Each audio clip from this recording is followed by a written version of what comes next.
Hello everyone, this is Rebecca, your favorite interior designer in Billings, Montana with Revision Custom Home Design. Today I am working up a house that is going to be, I believe, in eastern Montana, so a little bit out of my normal area, but not too far, sort of out on the prairie. This is actually going to be a two-story house, which I don't get to do a lot of two-story houses for some reason. I do a lot of main floors or main floor with basements, or main floors with maybe a little bonus room, but this is actually just a full-on two-story house.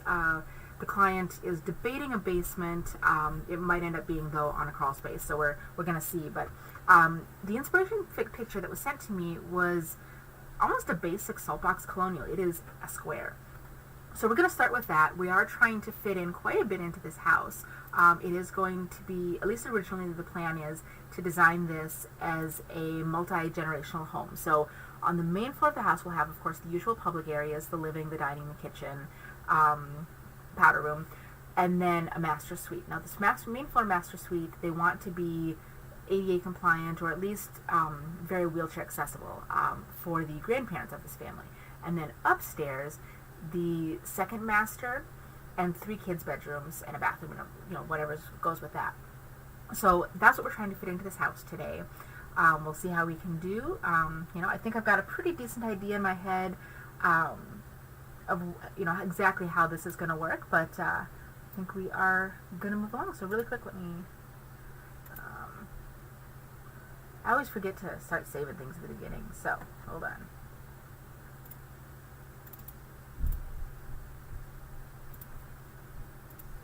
Cancel. Okay.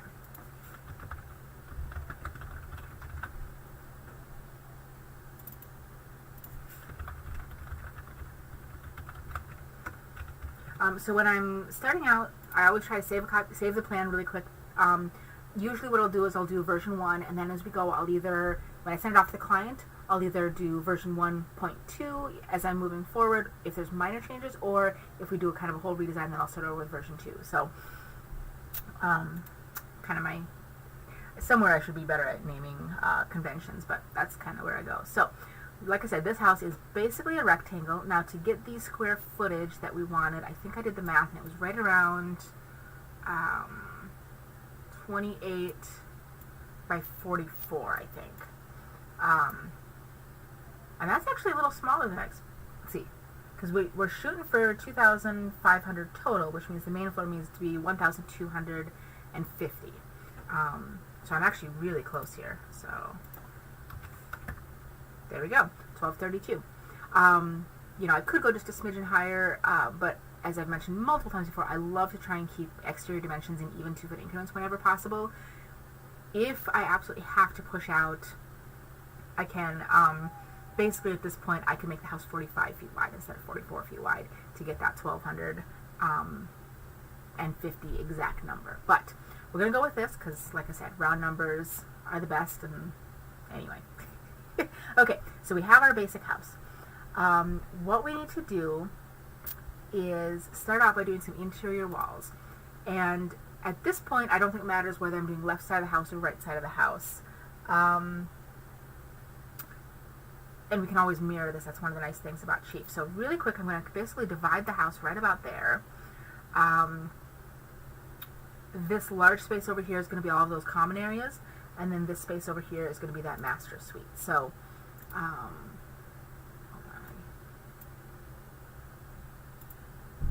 Okay. So we're going to assume we need about 14 feet here, give or take. We'll play with that.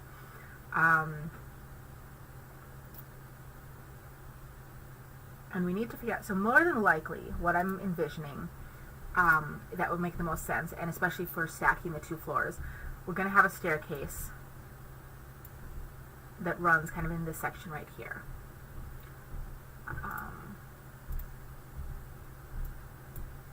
That's a little wide. I like to do staircases minimum of 3'6". So we'll do 3'7", because as I mentioned before, Chief Architect does interior framing to framing, not kind of that drywall. So 3'7" gives us a 3'6" staircase. Of course, being this saltbox style, you're going to walk in the front door, the staircase will go up immediately. And then if the client does decide to do a basement, back here on the back end, that's where the stairs would go down to that basement. So we know roughly where that's going to be. And then out here we've got our public areas. So on the main floor, we need a master suite that can fit a large wheelchair, obviously have a curbless shower, we don't need a tub. The living room would be directly adjacent to that bedroom door. The front part of the house, they want the dining room. The back side, they want the kitchen. And so then the living room will be kind of in the middle. So this could be kind of interesting. We'll have to see. I don't know if we'll end up creating wall space around that dining space or if we'll just kind of have it all be open. But they do definitely want space for a large sit-down family table. So what I'll probably end up doing here real quick is just throwing in these room dividers. So we'll just do this and this. We'll call this kitchen.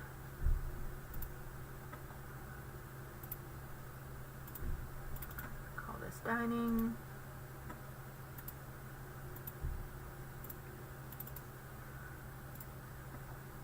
Will be the great room. Now obviously the dimensions on that, it's including that stairwell, so I'll have to go and pull that out here in a little bit, but that's not too bad. And we'll scoot that forward a little ways. So, alright, so there's just our really rough layout for the main floor. So now what I want to do is I want to see where I can get this master suite to fit, how it makes sense, and then I'll make the second floor off of that, because basically most of what we end up doing on the main floor for the master suite, we're just going to mirror that upstairs. I think that'll make the most sense layout-wise, and from a plumbing standpoint too, it makes it a little easier. So let's delete that. They said they want the entrance to the master suite coming off of this living room. Generally, I would put it towards the back, but I believe they said we want the laundry, if I remember correctly. Two-car garage connects near the kitchen with the possible mudroom, laundry room, breezeway. So I guess we do have this whole half of the house for that master suite. So let's do this. Let's basically say this is the bedroom back here. The front part will be the bathroom and the closet, and then we'll also carve out a powder room near the front entryway.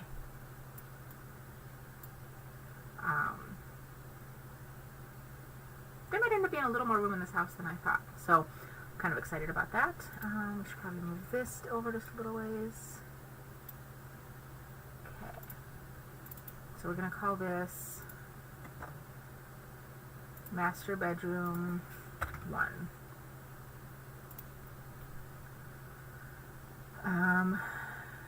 So we're going to need a door into there, so bare minimum, for wheelchair and everything, bare minimum we need a 3-foot door. So I'm going to, for the main floor of this house, the upstairs doesn't really matter, but for the main floor of this house, we need all of our interior doors to be 3 foot. We also need our front door, and there it is, centered on the front of the house, so we have that awesome symmetry.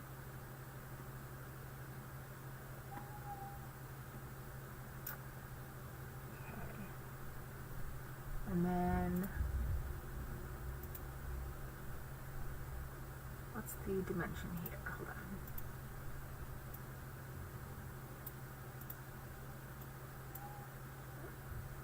A little crooked there, but anyway. So I'm at about 14 foot 8. Hold on, I need to move. I think I need to scoot that back a little ways. Okay, so 16, 17 foot. That's plenty for a staircase. So I'm actually going to scoot this back just a little. About 15. Okay.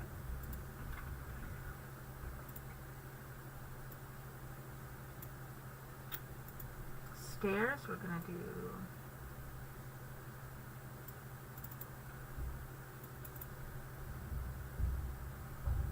well, it's saying it doesn't reach, but that's because we don't have the next level built yet. And I think I'm actually just a smidgen longer than I need to be, so I'm going to pop it back one. And then I need to just make sure my width is correct. So my width is actually 42. And it looks a little crowded with railings, so hang on one second, I'm just going to pull those off. Well, we need one. Okay. Gotcha. So that mark there.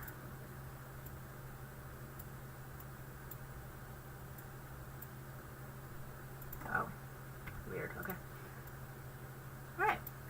So roughly, that's going to be the layout for our staircase. I think I might actually push it back just a smidgen. There we go. This wall going up to the upstairs, we'll probably end up doing like a half wall. I don't know if they want to do just a half wall or like wall enclosing the basement staircase with a railing above. We'll figure that part out. But it's not going to be a totally enclosed staircase, most likely. Although, if we did, that would give us a really good spot, a TV and furniture and that stuff there. So, we'll see. But what I wanted to do here is have this so that it was a little ways away from that front, so that we could carve out a closet, because we want to have a front hall coat closet. So we need to have, see, now this is the part where it's going to get a little bit crowded. If we want to do this powder room up front,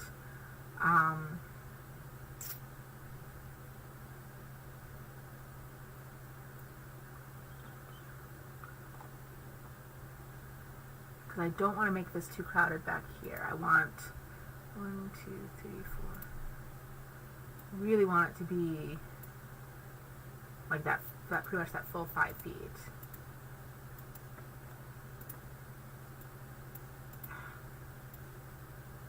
Okay. So if we're gonna do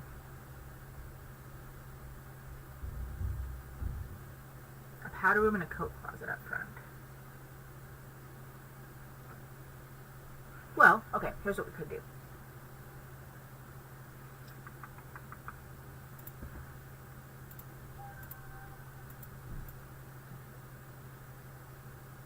Play around with that.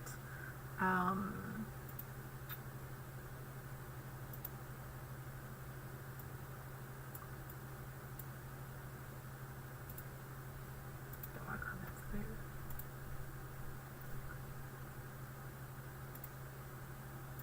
Closets need to be a minimum of the 2 foot in order for there to be space for hanging stuff.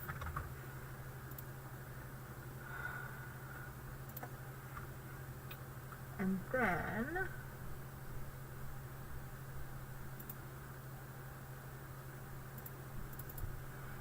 now I don't know if the wheelchair would need to get into this front bathroom, but like I said, we're going to aim for the entire main floor being wheelchair accessible. So that is a 3 foot door there. I'd like to scoot it closer like this. And stretch this.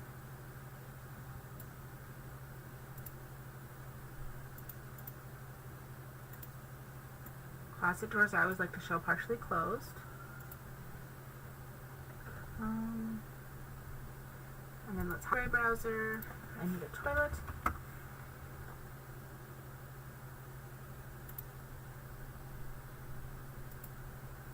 And a sink.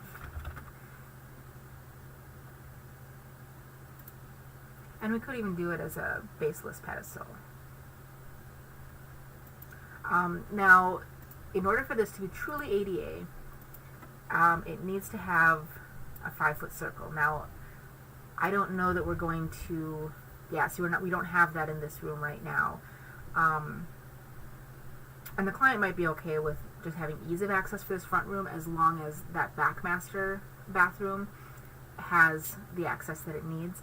But if this were truly ADA accessible, there would need to be a 5 foot circle where the wheelchair could spin. And I just don't know that we're going to necessarily have the space for that or need to do that in this space. So, for right now, I am going to leave this at the slightly smaller size. And then if I find that I've got leftover room, which would be awesome, I'll go back in and make this powder room bigger. But for right now, I'm just going to leave that a little small because I think that's the one that, you know, oh, hey, the family's in the kitchen, dining room, we've got guests over, that's where that's going to be used. Okay, so we've got the master bedroom 1 down here.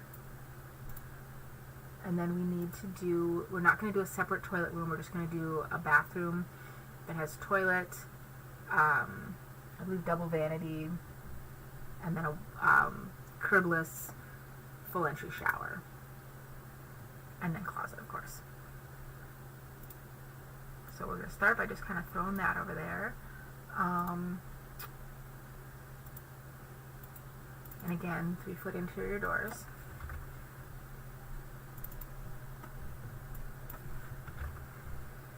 Change this door swing.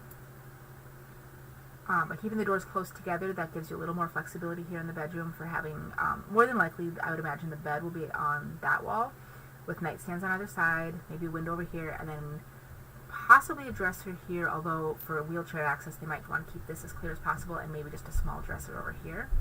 And then this would be the closet space. Okay, so then in that bathroom, we need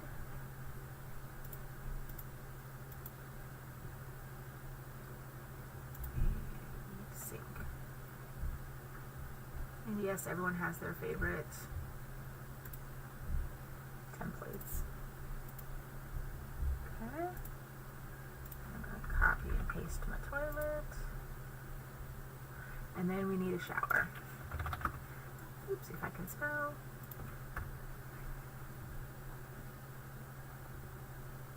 Right, the top one. Okay. So this template here is 6 foot by 3 foot, which is a good sized, either a walk-in shower, obviously, be good for easy access. So this bathroom is huge. So I'm going to scale this back a little bit. Okay. We are good. Hold on a sec.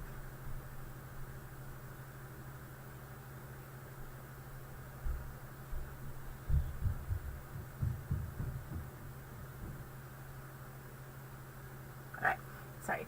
Okay, so this bathroom is huge. We obviously don't need quite this much space, although it's nice to have. We don't quite need this. So, what I'm going to do here... Okay, I don't want to waste space. So I might play around with...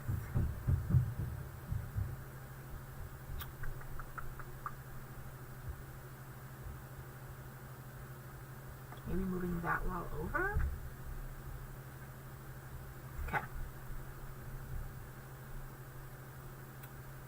Well, the first thing we can do, we know we've got some space here.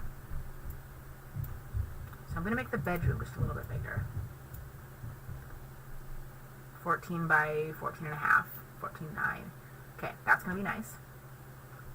That closet is on the small side.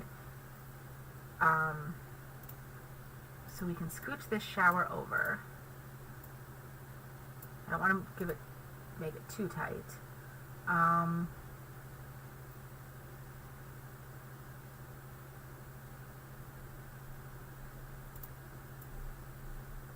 So if we do that,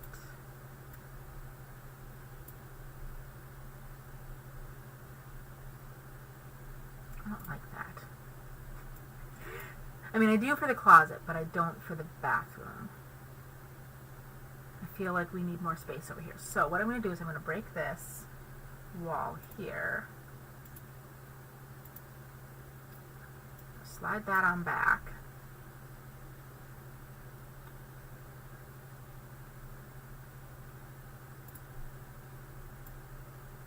Gives more space for the closet. You still have a pretty decent amount of space there. I'm not a huge fan.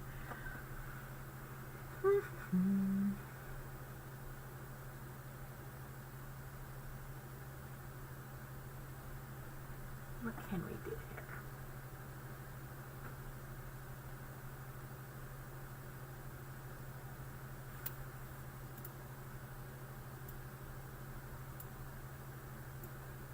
Aha, see that I like.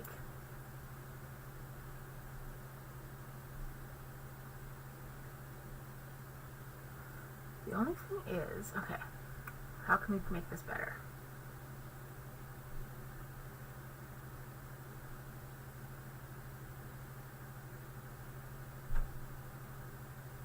Because that's still not quite perfect.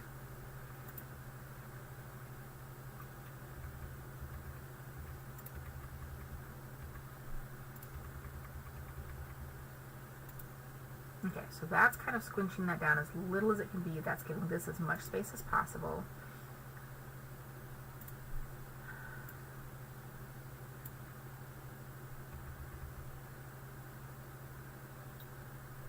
See, the problem is I've got space lengthwise, but I really need to give it to that closet, and there's really not...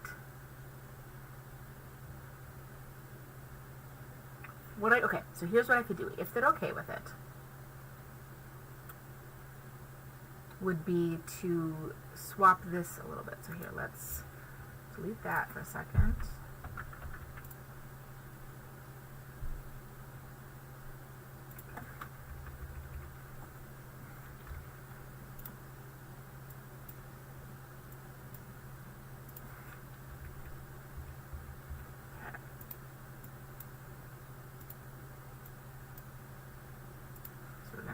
Delete that one.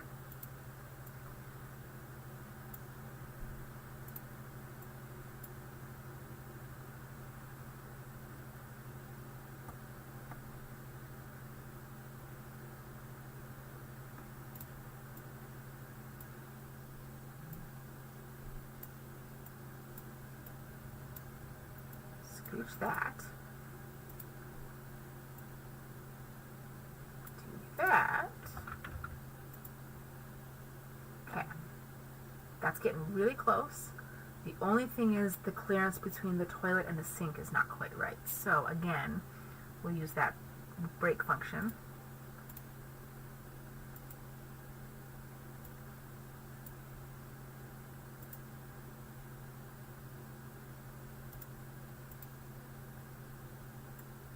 Now, if this were a standard bathroom, I could scooch this basically all the way over there, but I want to give this just a little extra space.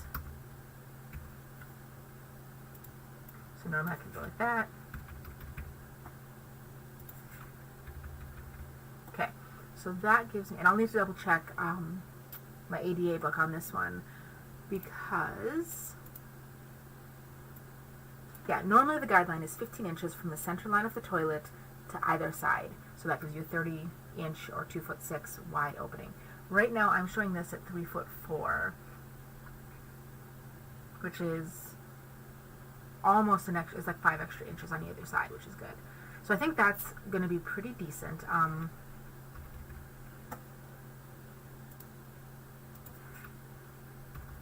We'll show it at 3'7" for now. And then we'll just kind of, there we go, we'll recenter that.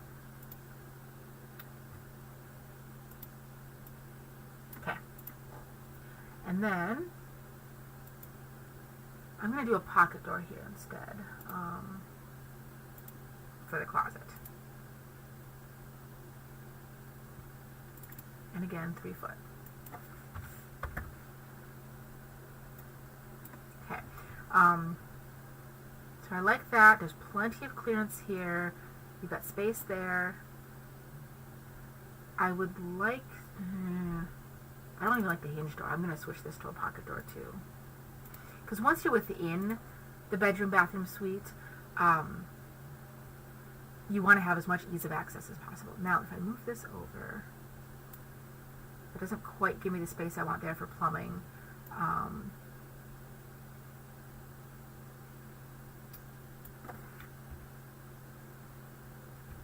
Okay, so we need a little bit of space for light switches. So what's going to end up happening is on this shower, I need to do the shower head down on the bottom edge of this.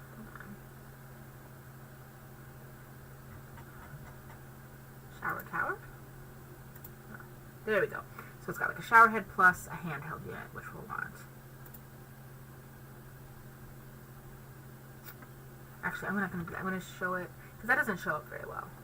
So even though we'll probably end up, I mean, I'm certain the client will end up doing like a handheld type setup.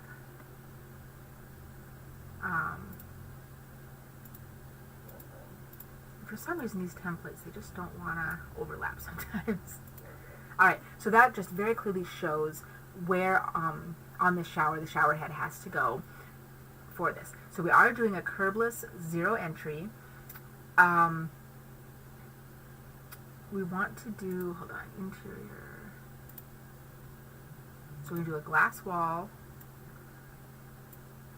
I'm going to show it with a door, and then if the client doesn't want to do a door, that's totally fine. So we'll do hinged door. We want to use glass slab and pull off the interior casing. And then I'm going to hinge it this way, show it like that. I always like to show the door not quite centered but closer to the end where the handle is, because that way you can reach into the shower, reach the controls without getting splashed and wet yourself. Now the client might end up deciding they want to do just a glass panel on one part or a half wall or something. You know, maybe half wall part way up with glass up above, bench. I mean, there's a lot of different features we could do here. But for right now, I'm just going to show that they have the option of a glass wall with a hinged door. We've got a lot of clear space, plenty of space to get a wheelchair in and around. This vanity is one place where we might decide, you know, maybe one sink is more than enough. Or maybe we will do the dual sinks. What we could also do here, depending on what the client wants to do when we do the cabinet plan, we could have one typical standard vanity base with a drawer, and then the end one could be simply a top with an ADA accessible sink. So that is the other possibility. Okay, so really quick, I'm going to label this room. And this is master bath 1. Okay. And then here we've got closet. Oh, not cord, closet. Okay. And then in the closet, we want to show just about how much actual like storage space they have. So we'll do this.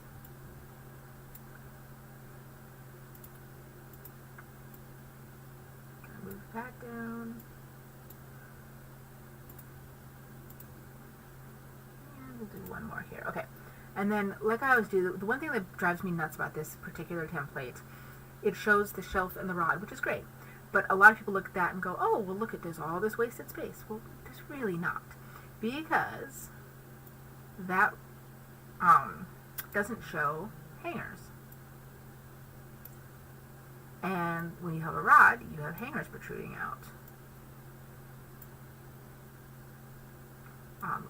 Generally right about 2 feet or just shy of it. So I always draw these lines at 1'10". And then I will, first I'll scoot that, oops. First I'll scoot that down. Then I'm going to copy and paste over here, turn it so it fits. And you can see it just barely meets the edge of that one.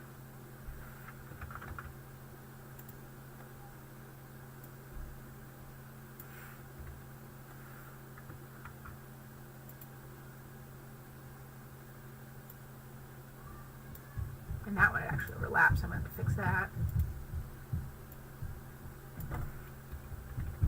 Okay. So you can see how, you know, someone could look at that and go, oh, I have all this closet space, and then you go and show them, you know, oh, well, when you actually have appropriate clearances, maybe no, you don't.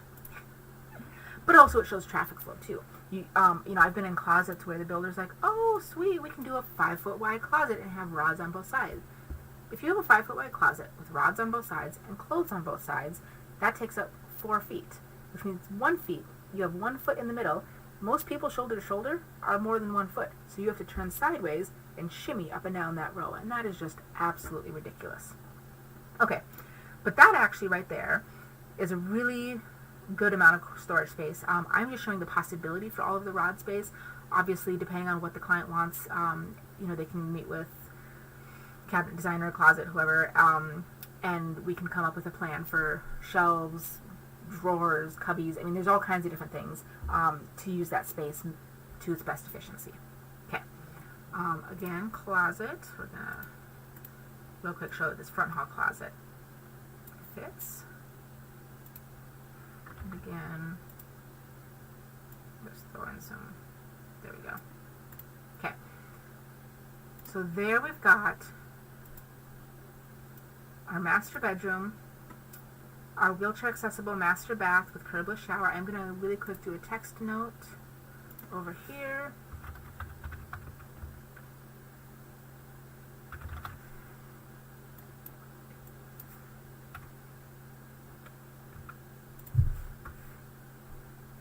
And the other dimensions, okay. Just because that sometimes is something not everyone, they don't necessarily know how big that template is.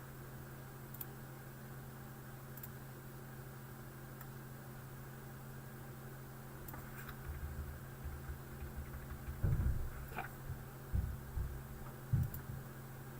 So that just throws that in there so the client knows how much space I've given them for that shower. Sorry, I'm getting text alerts from my vacuum cleaner saying that it's stuck somewhere, but I'll let the kids take care of that. Alright, and then, oh, I forgot to label this front room. Just cancel. Ta-da. Okay. Yay.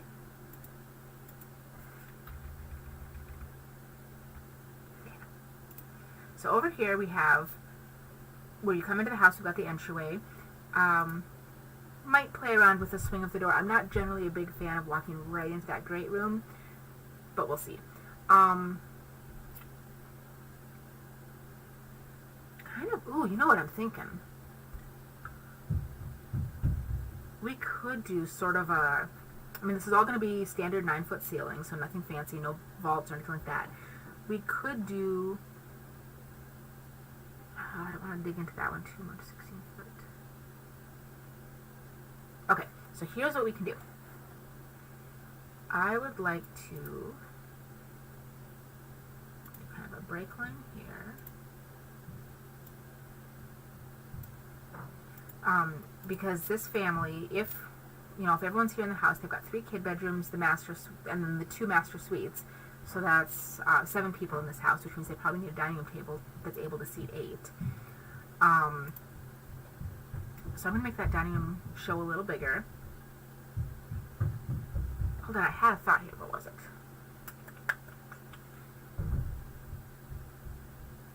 Because we don't want to take away too much from the kitchen, but we still need to carve out sort of a laundry mudroom, kind of off that back side. Oh, that's what I was thinking. Okay, here. So we scooch this over a little ways.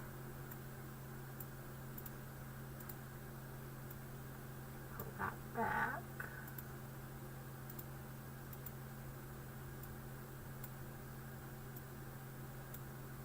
Okay, now that is not kitchen, that is laundry mud. So this would be over here where our exterior entrance to the house comes in. Off to the side there'll be a freestanding garage, outbuilding, so this will be kind of like the family entrance, we think. With a possible like mud breezeway in the future that would connect this then to that secondary building. So in this space, we need it to have a couple functions. We're not really doing much. Okay, so there we go. So if we do, and personally, I like pocket doors. They make, especially for some of these higher traffic areas where you're going to leave the door open most of the time anyway, it just seems kind of silly. However, we gotta make sure we can fit. So for example, see how I can, that's the furthest back I can go there. Which makes sense, and actually that's kind of nice because then this exterior door, as it's swinging open, doesn't overlap the frame for that door. So we've got this nice little room here.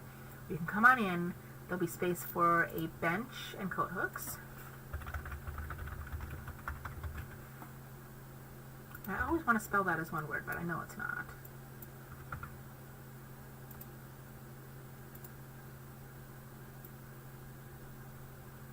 I'll turn it that way because that's where the dimensions are facing. Okay, so bench and coat hooks. And then washer and dryer. And that's the only thing that I don't like about that door, exactly where it's at. Is that it kind of creates this little spot right here that's weird.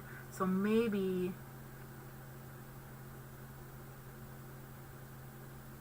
here's what we'll do. We'll do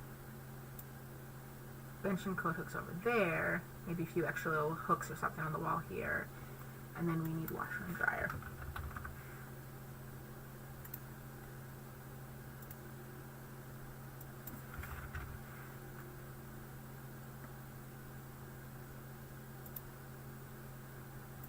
And I always like to leave at least a few inches on either side when I'm showing the templates, just because you never want to lock yourself into a corner with these big appliances, having them so tightly packed into the corner that you can't get at them for maintenance and that kind of stuff.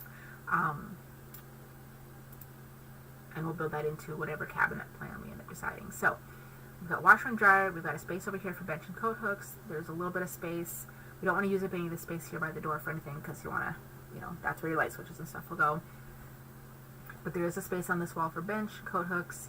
You can have a little hamper down here on the end, or maybe just a small hamper right there on the side. But that's not too bad. Line that up with. There we go. Okay. So then you come into the house here. This is our mudroom. And there's not really a... That's one of the few templates that they don't have, so we're going to call it laundry/mud. And we do want to show a room label. Normally that is auto-selected, but because I deleted the kitchen one that was there, I had to tell it. Otherwise, I had to tell it to go back and default. Okay. Alright. So we've got our laundry and mudroom there. And we'll plan on this down here. I mean, maybe, like I said, maybe we'll do something like maybe a post in this corner, depending. We could also just do something on the ceiling, maybe to delineate that space. But we know that that works there.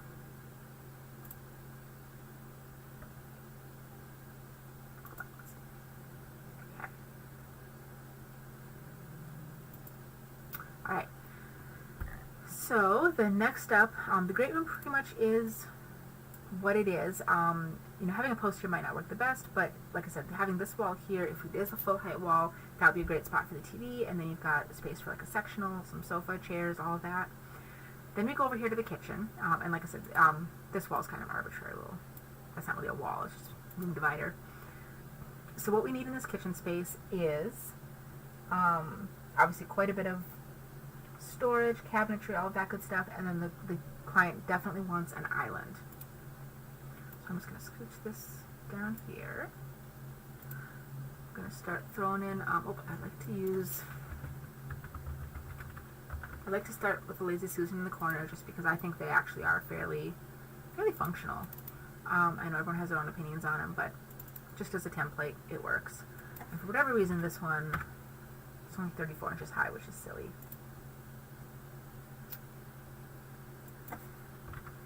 So some of the defaults on that template are a little screwy, but okay. So we'll wedge that there in the corner, then we'll go around the room and just add in. Okay, so the basic work triangle that everyone understands is range, sink, fridge. And you want to try and have those things in fairly close proximity in what's known as the work triangle.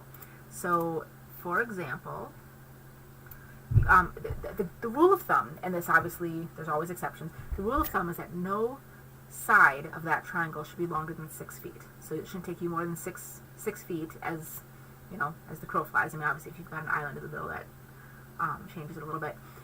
You don't want to have more than 6 feet between the range and the sink and the fridge, and the fridge and the range. That's why you'll often see kitchens that have multiple sinks, things like that. Okay, so I'm going to do, okay, so now we need a range, And I don't think I asked gas or electric, so for right now we'll just show electric.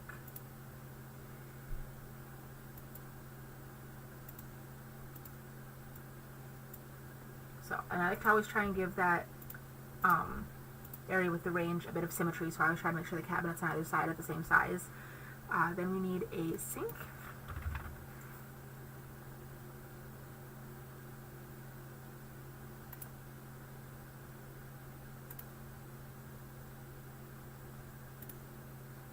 And a dishwasher.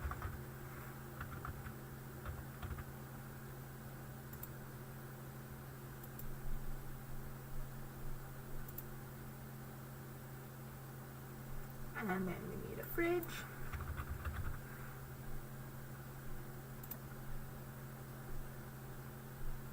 And people don't always realize that fridges stick out that far, but unless you're getting a countertop fridge, they actually really do. So you definitely want to map out where your fridge is going to be especially when you're designing on an island for your kitchen, because the rule of thumb is 3 foot of clearance around an island, and people will plan that cabinet to cabinet. But if you've got a fridge here, that one sticks out like 6-7 inches from that front of the countertop. You want to make sure that your island adjusts accordingly and is giving you that full clearance. Now, I don't have a corner pantry in this house. That's the other thing that we could do instead of that Lazy Susan, is we could do kind of one of those early 2000s style where we like wall it off and have a pantry floor to ceiling.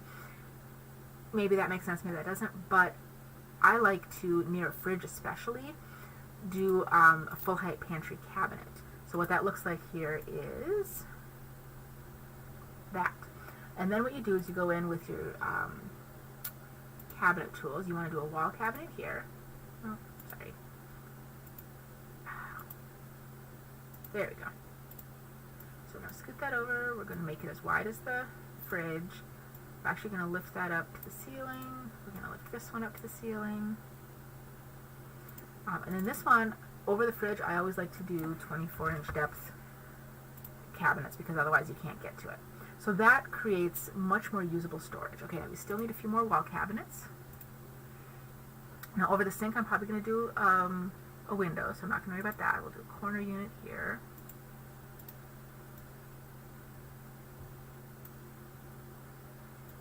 Make that 33, and I'm going to make this just a little less too. I like to have just a little extra width, not just the exact width of the sink. And then over the range, I'm going to need to do it 36 wide, but then we only want it to be, I think it's 18, because we need to be able to get, up. We need to get the microwave.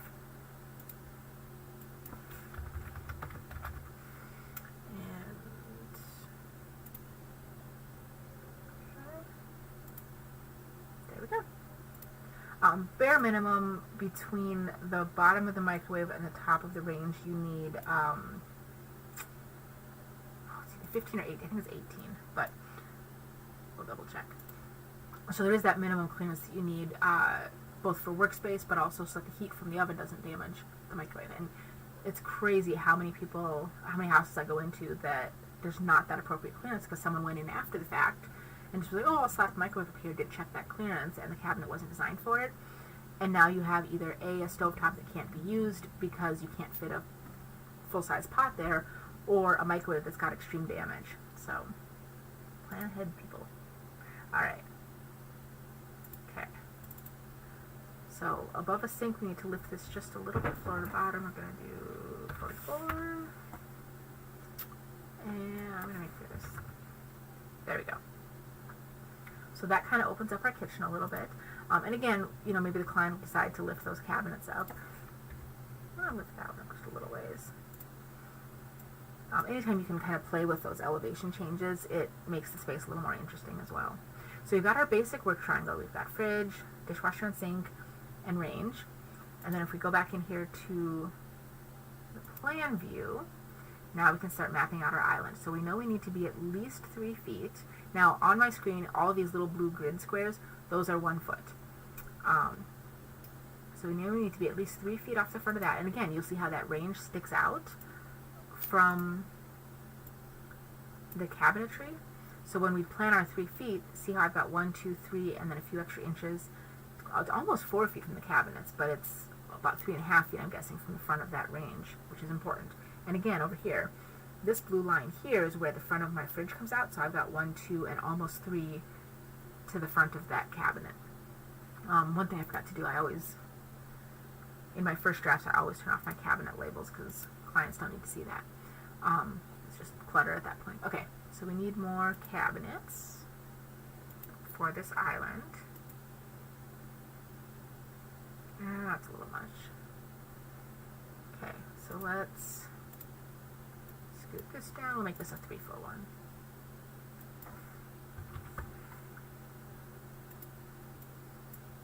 Okay.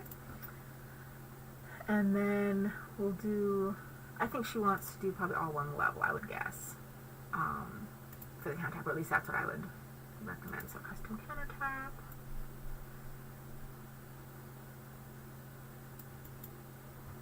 And for whatever reason, it wants to do the countertops on the base, not lined up with the other countertop, which is a silly default.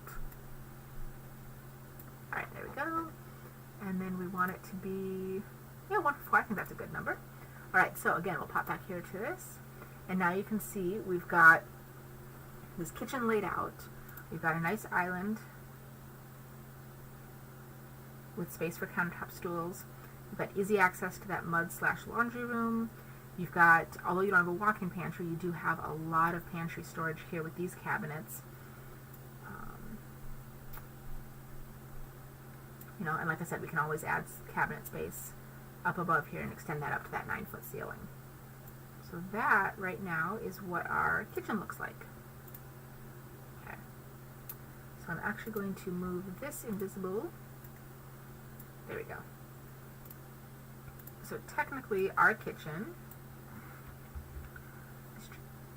just shy of 10 foot by 16.5 foot. So then that brings the great room here. Oh, and I can see, look at this, when I put those cabinets up in 3D, I wasn't getting them exactly lined up where they needed to be. Looks good in 3D.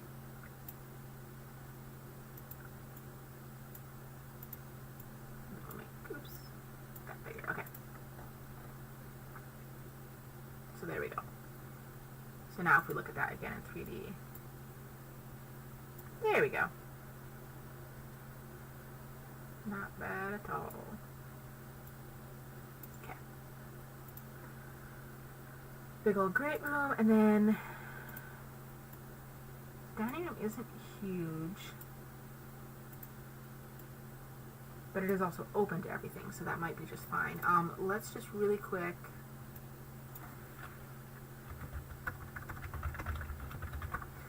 I want to throw in a template that shows 8 chairs.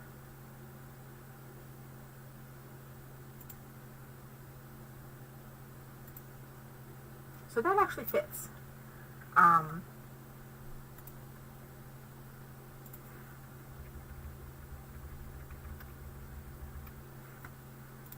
little tight on that end, but there we go. Okay, so. Yeah. Okay, there we go, 3 foot. So that does kind of push us out that way, if we were to run the dining room that way. If we turn it,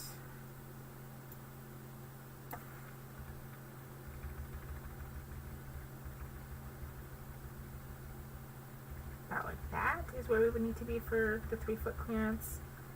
And that's almost 4 foot, right there. So that's a little tight. I don't really like that because you'll see right here that obviously doesn't give enough clearance to get out of that.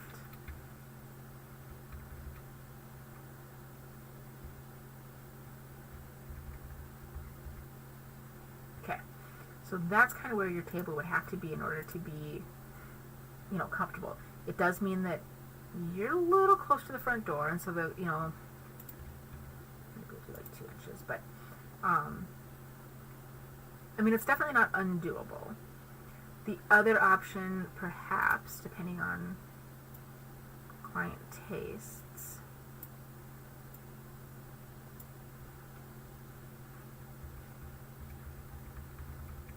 would be maybe something kind of like that. But not everyone's okay with an angled. But that actually creates kind of a nice look. It flows nicely in the space. Actually, I want to see what that looks like in 3D. That's actually kind of cool. And then that gives you space by the front door for like a little coat hook. Yeah. Anyway, it's a maybe.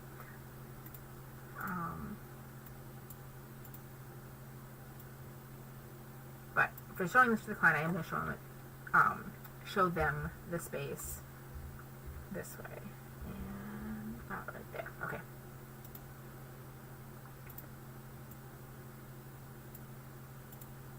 Okay. And then that's pretty much it for the main floor. So now we just need to really quick go around. Oh, hit save. Windows. So we've got a window obviously over the kitchen sink. On the front of the house, if we're going for this really traditional kind of salt box look, we need to have some symmetry with the window. So that is the one thing that unfortunately, by putting the closet in the powder room where I did, might make this a little tricky. But, and by tricky, I mean I don't quite know what I'm going to do with the window there. But even, you know, the image that they sent me was this kind of salt box shaker house. We're not following that necessarily, because usually those are kind of laid out in a 4-square pattern. They don't have this big open kitchen and great room. The staircase is usually straight ahead, right smack center in the house. So we've already diverged from that. So I think what we might do maybe is we could play around with suggesting some landscaping for the front here. We could always do like maybe a little transom window up here. So I'm going to draw one in here. Switch this to a fixed glass, an 18-inch transom, and we will put it up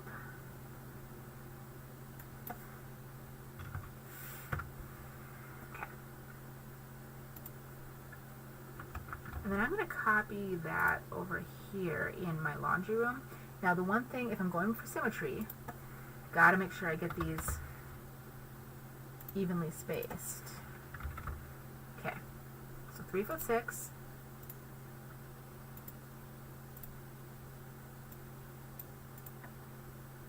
Now I need to have something in the dining room. So for right now, I'm just going to throw something in, and I need it to be pretty well spaced here. So I'm going to adjust this dimension line. So right now it is, let's try 6 foot.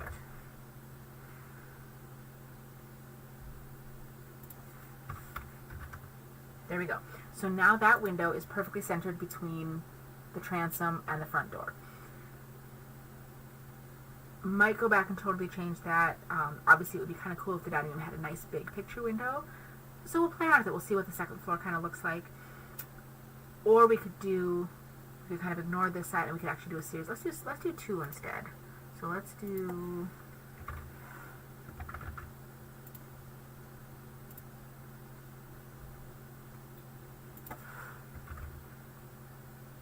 that's kind of a cute little pairing. Okay. So that might work. Okay. And then the other thing that we could do, especially since we're talking about possibly doing like a breezeway from here over to the future garage or the freestanding garage, is we could design this house so that the basic shape is here, but that this maybe has a covered front porch that wraps around, and so maybe there's a porch that connects these 2 doors, and then that goes off to the side. So that could also help with giving the front some interest and giving it a reason for not being symmetrical in the window placement. So there you go. Okay. So we've got a window in there, we've got windows in the dining room. Master bath definitely would want a window, and I think again, well, let's go with a standard window in here.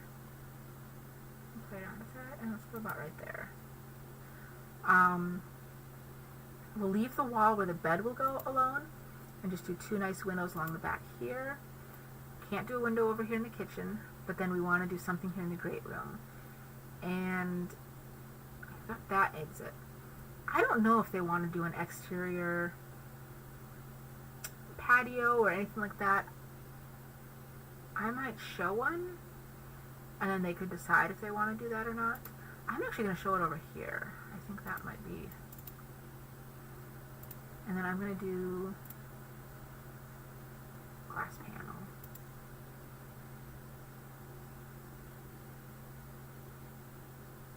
I think that'll work. Okay.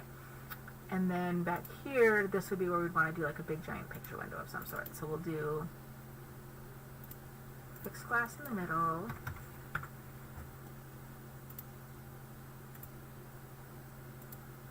And then a window on either side. Okay. So now, our main floor, if we're standing kind of here in the middle, that's what that back wall looks like. As we turn around, you can see that's where that master suite entrance is. If we do a basement, that right there will be the staircase that goes down to the basement. If the house ends up being built on a crawl space foundation, that right there on the stairs is probably where like the utility would end up going, or maybe just some extra closet space. I'm not entirely sure. Over here by the front door, then we've got a little coat closet, we've got a powder room, the dining room, and then that laundry mudroom that we created. So you know, it's not huge, but I think it could be pretty functional. And then over here, I'm going to switch to a different view. If I can.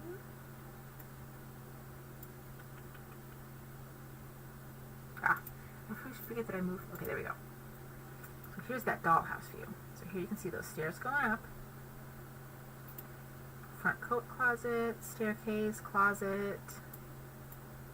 There's that very accessible bathroom with space there for the toilet and the master. Okay, yay! So go ahead, we'll hit save. So now what we want to do is build a new floor. And I think, what did we say?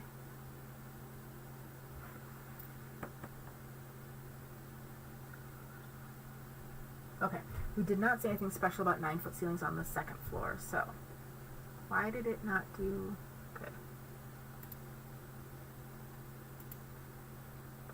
Build, floor, new floor, derive a new second floor from the first floor, yes.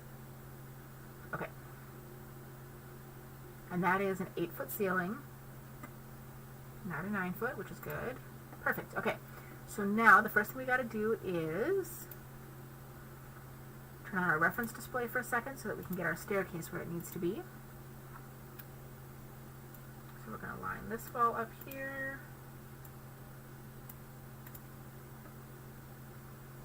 That's my wall lineup tool. And we'll do this one here. Again, this align with above or below is what that is officially called.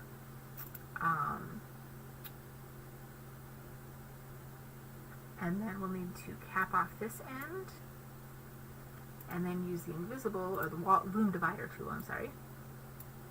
So now we label this as, oops,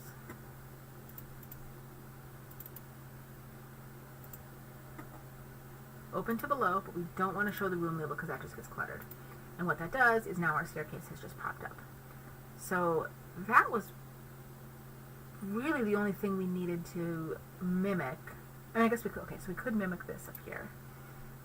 We were going to mimic the master suite, but the bathrooms really don't need to be the same, so, but we will make the bedrooms the same size. There we go. Okay, so that's all we needed to do there. So really quick, I'm going to turn off that reference display because we don't need that anymore. This is now Master Suite 2, or Master Bedroom 2. And we'll have a door coming in up here at the top of the stairs. And then over in this cluster here, we will do master bath, closet. Now in this remaining space, what we have to fit 3 bedrooms, 3 walk-in closets, and a bathroom. And if possible, some kind of like a family room or open loft space. So, you know, sometimes that's this, you know, maybe there's just a large hallway here at the top of the stairs, that becomes the loft. So let's see here. One of the bedroom closets can tuck back in here and take up some of the space. Because down below we've got that powder room and stuff that we don't need to mimic upstairs. So we could definitely use some of that as the walk-in closet for bedroom number 3.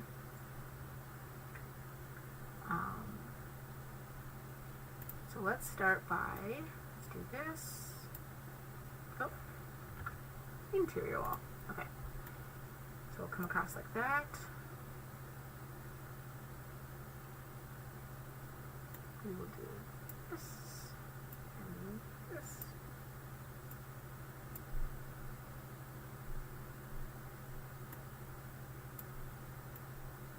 And I'm just basically mapping out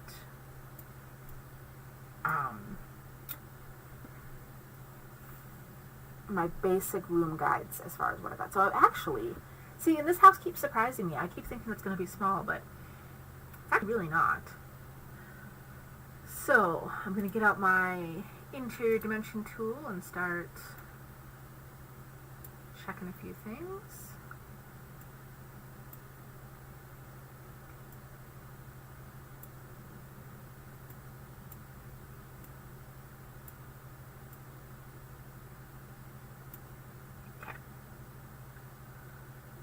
So, what we need to do is we need to try and make all 3 of these bedrooms as close as possible in size. We might actually be able to, yeah, we can probably pull that over even as long as we keep this close. So, let's start by doing 10 foot. I'll mimic that. The only concern there, and we can check this really quick, is headroom. So what we'd have to measure is right here to the top of that stair. Okay, and that is showing at 7'2". Bare minimum is 6'8". So it's not ideal to maybe come out all the way, but it does actually make that room a little nicer. We can decide, but at least we know we have our minimum met.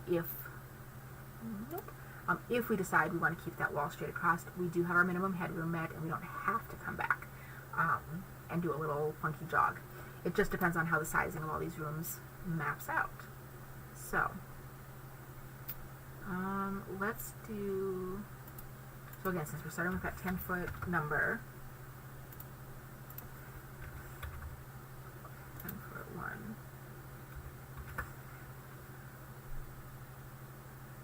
Those are some huge walk-in closets, so we can definitely do less than that.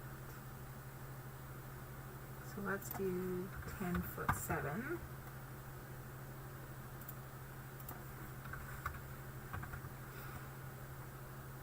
Okay, and then here let's do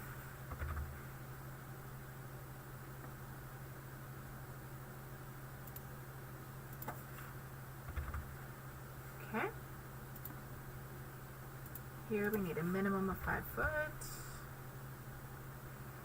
Okay, so these ones over here are 10.5 by 11.3. This one here is 10 by 11.10, so that pretty much makes up for it. And then these are 5'6" by 5'4". So let's start out by doing that.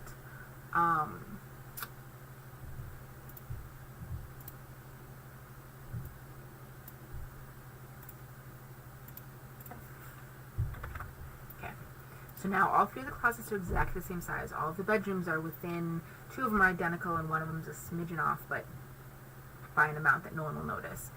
And then we've got our 5-foot wide bathroom here, which leaves this space right here as a pretty good sized family room, TV room, whatever. Which means that main floor living space could be, maybe don't have a TV, I don't know. So, but yeah, 13 by 16, that's huge. So, you know, in terms of getting done what needs to get done. Okay, so let's go ahead and start deleting some of these lines. We don't need all of these. Oh, did I freeze up? There we go. Mom, there's something on Jerry. Have Dada help you, please. What? Please have Dada help you. No, there's something on Jerry. You help me. Honey, I'm streaming right now. Please No, go have there's Jerry is something. Please go have Dada help with Jerry. No, there's something on Jerry. Okay, so we're going to label bedroom 1. Bedroom 2. Bedroom 3. Okay.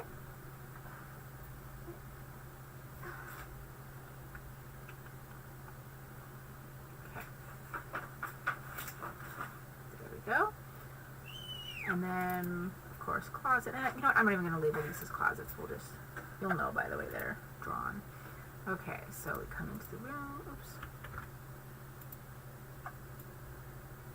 There's that door swing. Oh, now I do see one issue really quick. You can't get to bedroom number 2. That's a problem. So, really quick, let's see here. Dimensions.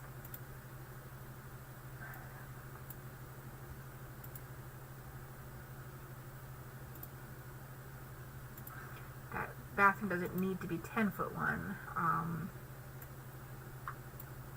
Might be able to get by with about 8, so we'll see.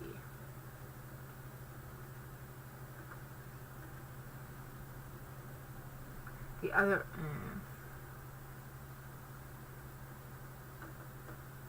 no, I don't like that. So, what we're going to do instead is do one more. Boom.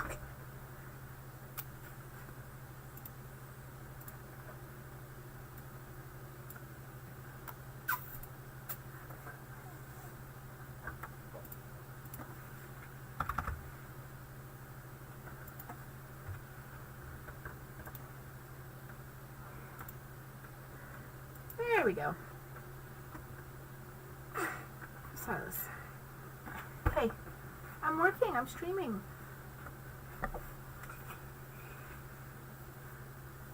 Okay, so then obviously we need a walkway to get in there. So I'm going to treat this as a doorway. And we'll make this, yeah, we can do that. Please stop. So then in order to make these closets then match up, let's try,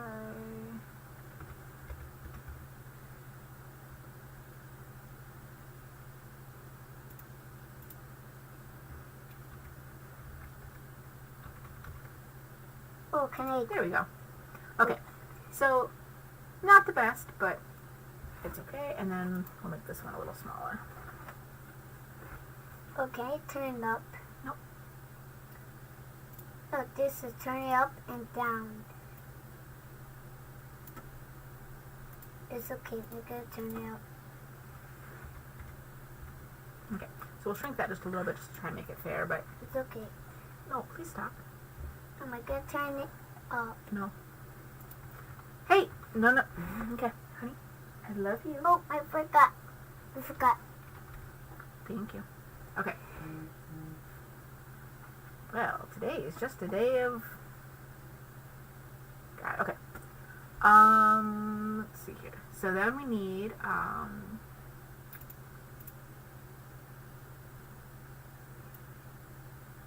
change that door swing. Okay. And then we also need entrance to. Please stop. Oh. To this bedroom. Actually, I'm gonna. Hey, stop.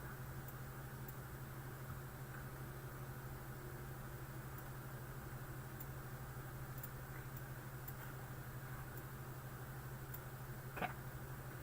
Here, which button I need to press? No buttons. And then we just need doors for these closets. Now here we can actually do pocket doors if we want. Stuff. Oops. Because the client definitely wants, hold on.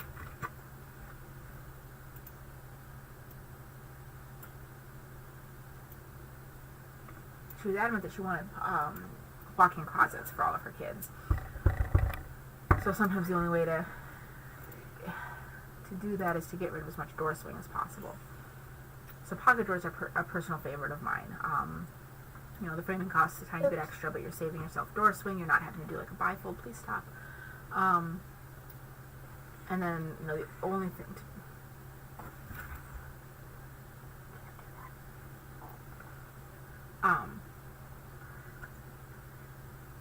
yeah. So we... Silas, you can't be doing that. You can't be doing that. Someday you'll learn how to do this right. Okay, so now we need to go back to our closet tool because...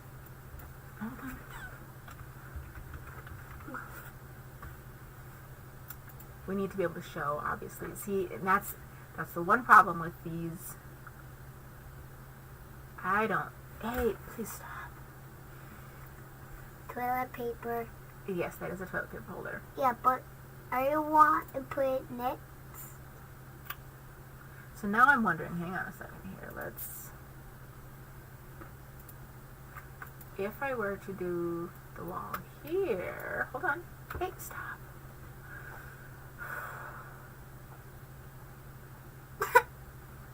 Dude, I'm on camera. Like, you've got to chill. That's only 3 feet. That's really not a walk-in closet. So at this point, I could shrink the bedrooms to make the closets bigger.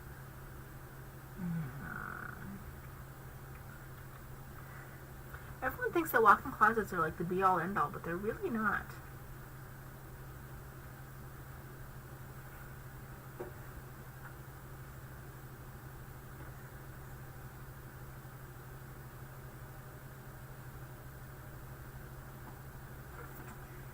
So, the other, okay.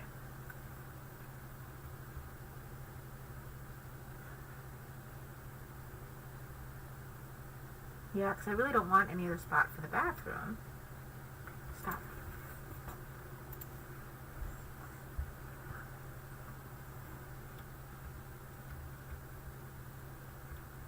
Okay, you need to go. Love you. Hey, I love you, but you need to go. Say bye-bye to the camera. Here, hold on. Okay, wave to the camera. Oh, hang on one second. It's this one. Okay, wave. Say bye-bye. Right there. No? Okay, I'm going to set you down, though. Honey, you gotta go. We're almost gotta work. Almost gotta work. Alright. You can stay as long as you don't push buttons. But my wish. But what? Ooh, careful. What do we do? Stop. Okay. So, kind of a conundrum here. So I think what I might... Please stop.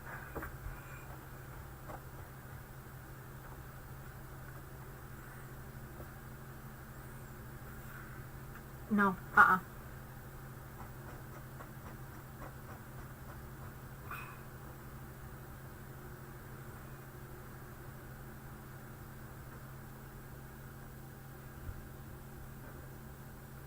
Okay. Well, it's not... Oh, hey! Whoa!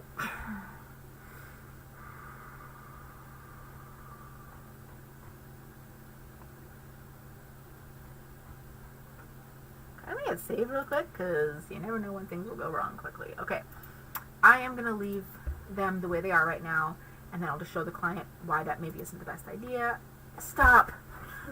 Okay, you gotta go. Bye.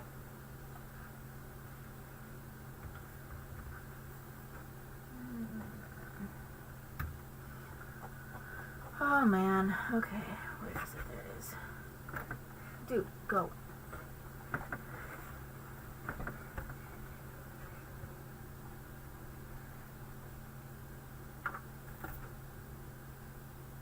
Oops. Forgot. There you go. Now closer. Here. We're gonna put close back up. Oh.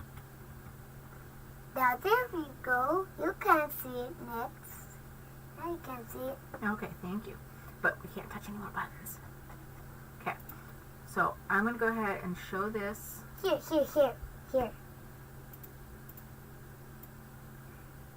here.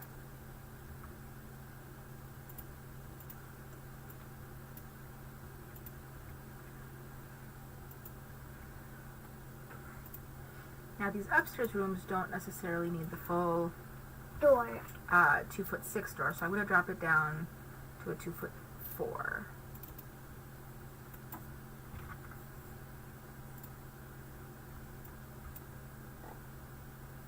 Because I want, you know, they can do like shelves and stuff, they just aren't going to have as much hanging closets. Please stop.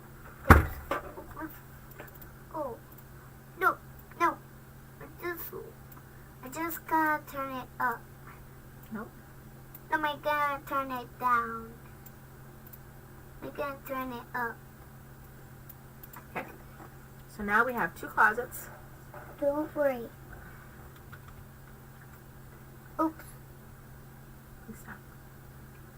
So I need to go down to the main floor real quick and grab that line that I had drawn for the other closet so that I can show where those clothing hangers are going to fall.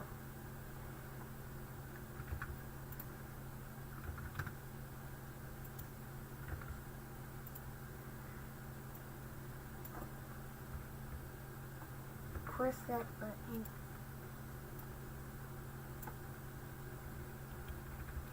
Okay. So there you can see. Yes, you can walk into this closet. But if this right here becomes hangers and not just shelves and storage, you're going to have a pretty narrow space to actually get in. So it's really not my ideal. Honestly, I almost want to show it like this because, okay, think about this. In kids' closets especially, how many people need double, you know, just a single long section of clothing hanging storage? Very few. Most kids need like a double hung rod. Please stop. You'll need double stacked hanging storage and then a whole bunch of shelving. So this actually might end up being okay. I wonder if I can make this. Stop! Oops.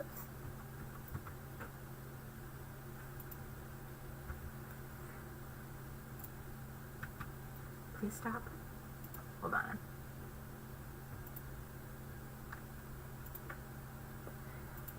Double check. I moved that by an inch, so okay. So I've got an extra half an inch there. Hey!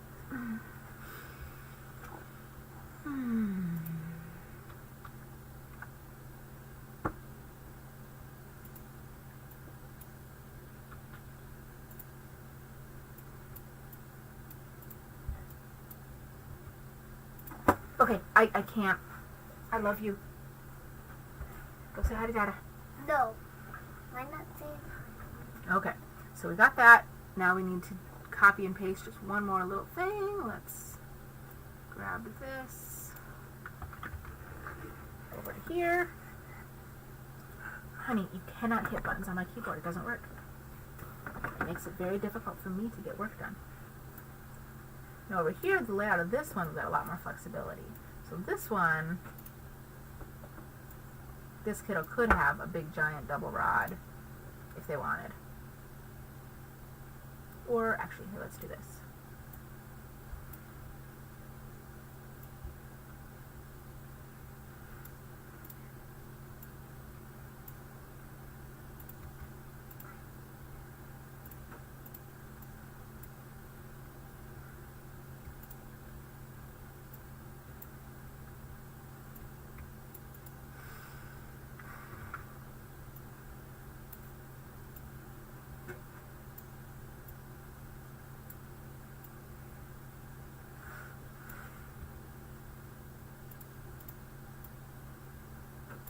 Again, we can do hanging rod there, maybe a double stacked, and then this could be shelving. So that closet actually has just a slightly nicer,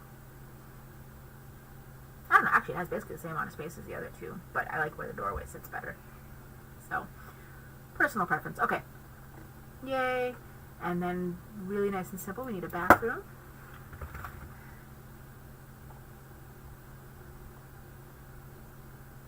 And I like number 3. Oh, my work got three. I don't need the number 3. Where's the number 3? You can't see it on this one. When my menus are wider, you can see it. Okay. Oh, it's right here. It is. The Okay. button 3. Perfect. So let's really quick. We need to reverse this because we need the plumbing wall on the same. Stop. Then we need a toilet. And then we need vanity. For a kid's vanity, honestly, I honestly like to just do a single one, and I kind of like doing them asymmetrical because I think you get a little more use out of them.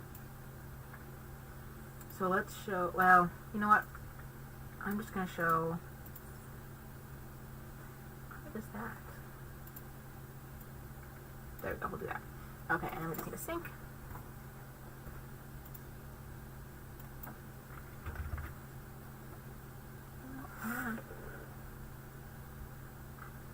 What's this taking up doing there? That's from my screen. Okay. So there you can see that kind of offset. It's not symmetrical.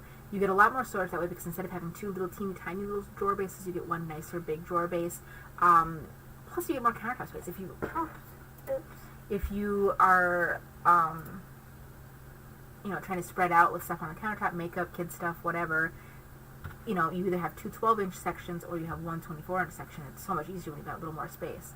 I think it just looks fine. I think it looks nice, actually. Okay, so then now we've got bath.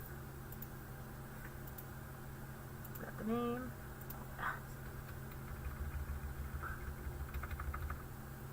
Okay. And then all we've got left now here is the master suite. Now here we could try to copy somewhat that we have down below, but we don't actually need that much space, although it might not be the end of the world. So let's kind of copy it. So I'm going to do this. I'm going to copy that.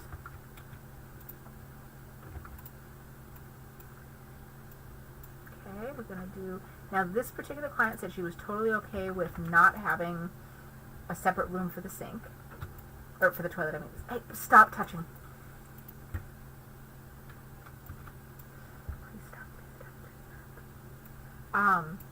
So we don't need to worry about a full-on enclosure. We also don't need quite the width that we had downstairs. Okay, so she wanted upstairs master. They did want a shower only in the upstairs, so I think I will copy that. Stop.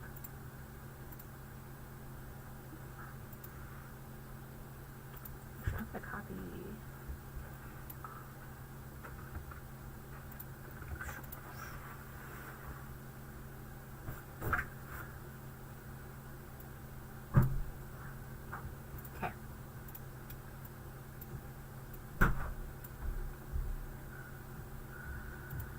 Now I'm just lining things up.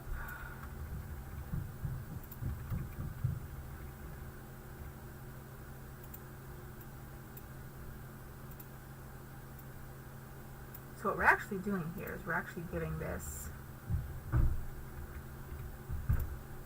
closet a tiny bit of extra space, which I kind of like. Not a ton, not enough the other kids will notice that there's a difference, but just a little. Okay. Perfect.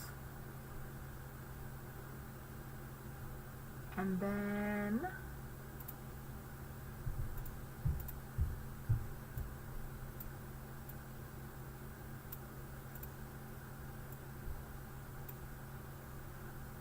so like I said, we don't need as much side-to-side clearance as we did down on the main floor, but we do still need about 3 feet for it to feel comfortable right there, which we have just a little bit more than, which is nice.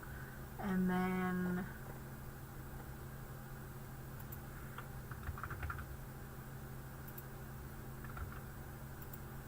now this ends up being a really nice master closet. So I'm gonna flip this. Okay, wrong one. Yep. There we go.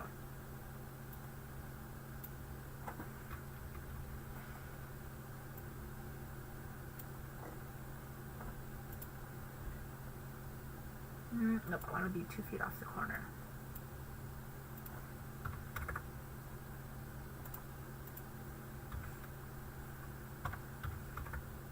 Sorry, kiddo messed with my number lock. Okay, cool.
Okay, so got a nice big closet there. We'll want to look at, okay, so we got master bedroom 2, master bath 2, got walk-in closet. So what we'll want to look at now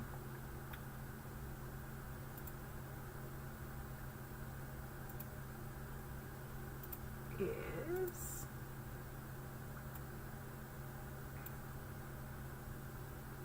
well, that's not pretty. Okay.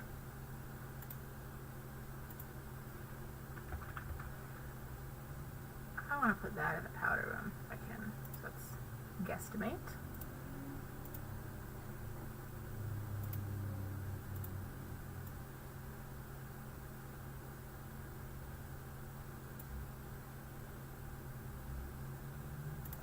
Let me see what that looks like here.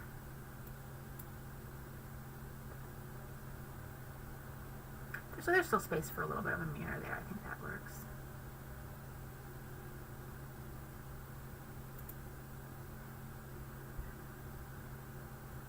Because the other option in a closet is to break up the rod and to do a narrower window as opposed to a transom window. Maybe we'll do that. Yeah, maybe we'll do that. Okay.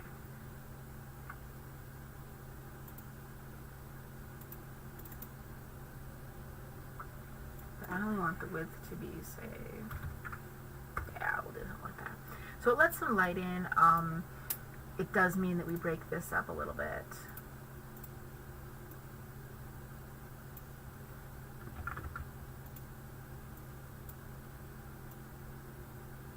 But you can still do shelves or maybe like a little stool or something under the window. It's not necessarily a bad thing in terms of storage. You can still get a lot of usable space out of there. I don't think that. Okay, so from the outside then. Okay. And I think then I'll change this into a standard window. Although I'll make it narrow again. And that's in that laundry room, if you'll remember.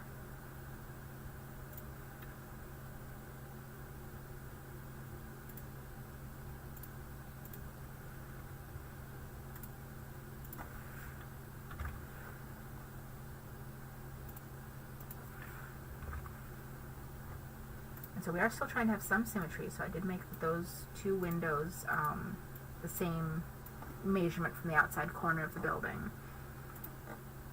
It's not going to be 100% symmetrical because we've got the differences with like this high up transom window and that, but actually what's the top height of that? 26.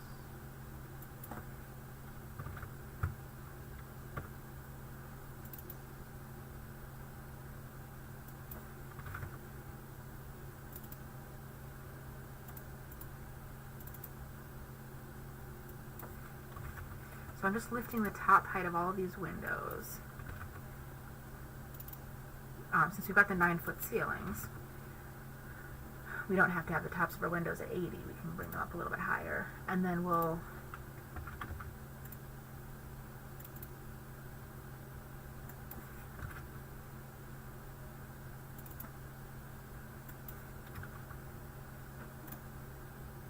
so then you see you've got that uniform line running across. I wonder if we've got room for... I'm going to actually... Ooh, I don't like that. So, if you'll notice, these two walls here aren't lined up. I want to make them line up. So really quick, I'm going to connect here to here. Okay, so that actually now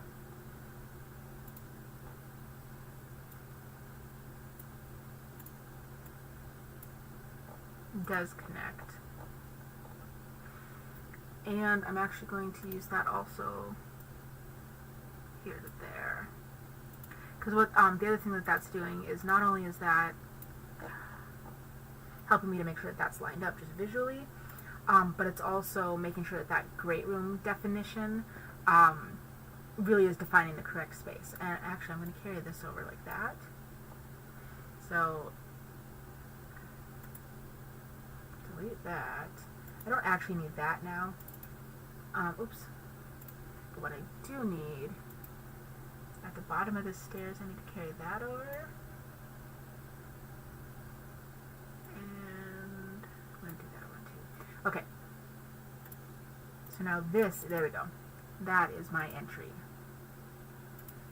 And because I deleted the name, I have to go back and reselect that. Okay.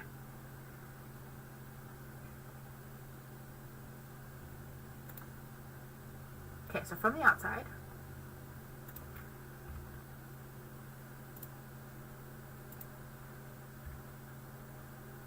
pretty good. Okay.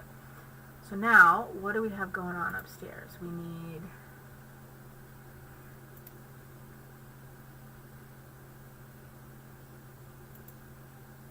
a window here. This one should end up being 4 foot. This one, I'd like it to be centered over that front door. Here, I'm going to copy what I've got going on here. And again, make sure it's 4 foot. So again, I'm going to shrink this down.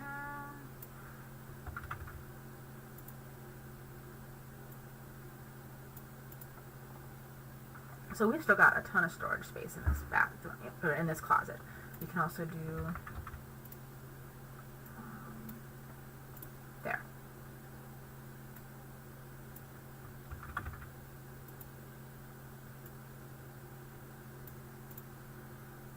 So there's quite a bit of storage space in here. Okay. So there's our 3 main windows. So if we look up here at the front, oh, except we want, so now here, on that upper floor, we do want to go back to that 80-inch size, or 80-inch top height. So we've got some symmetry going on, which is good. Really can't do too much here because that's where that bathroom is, and kind of over here we've got that closet, so we don't need that. Like I said, here's where I was thinking maybe we could do like a small covered porch, which would help to balance some of these views. Okay.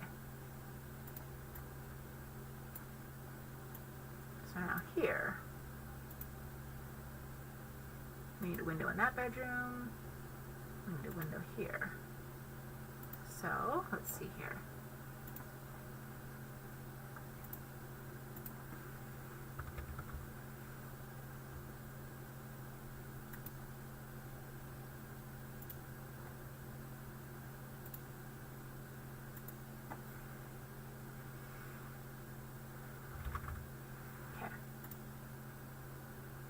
Why is that saying, okay.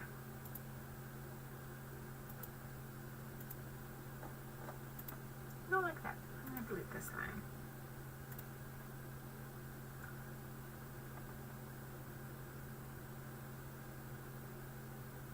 And that's 6'4" to the inside.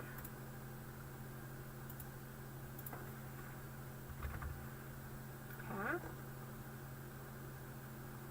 And then down here we've got our kitchen window.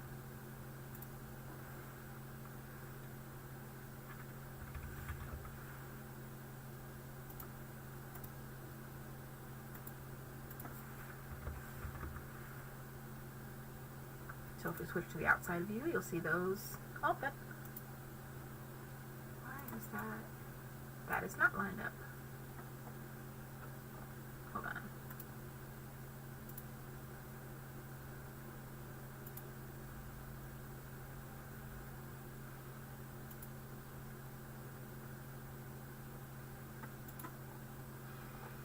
Yes.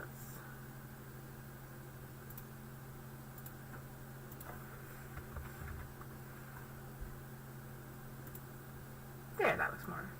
Oh, because that bottom window is wider too. But close enough. Alright. And then, so we actually have 2 windows in that front bedroom. 1 window in that front bedroom.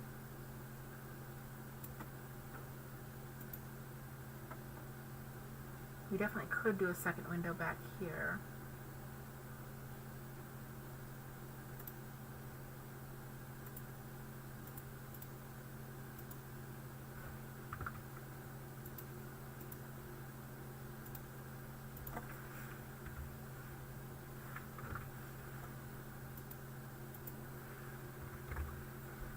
Okay.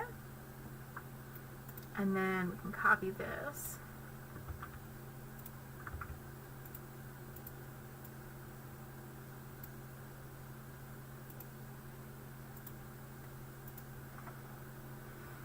And then the same down here. So we want to do, let's do,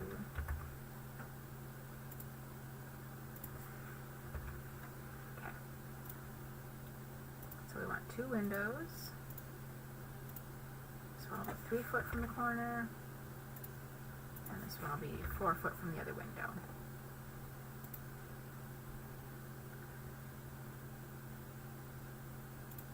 And then we do have a window here.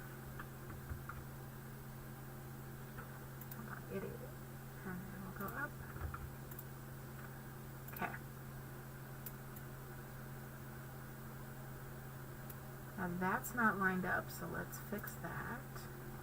On the main floor, let's see here. That is...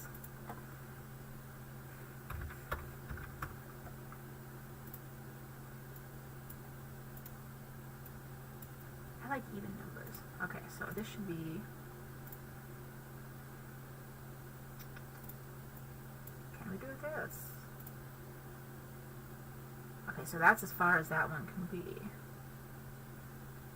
So then in that case, we wouldn't necessarily want to match. If you can't, because if you're going to be skewed by 2, 3, 4 inches, we probably don't want to match. Unless we can just match the downstairs. So let's do...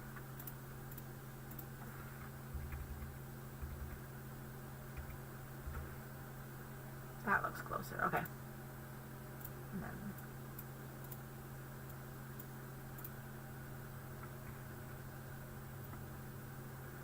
And then I kind of like the idea of matching here above that door too. So, okay.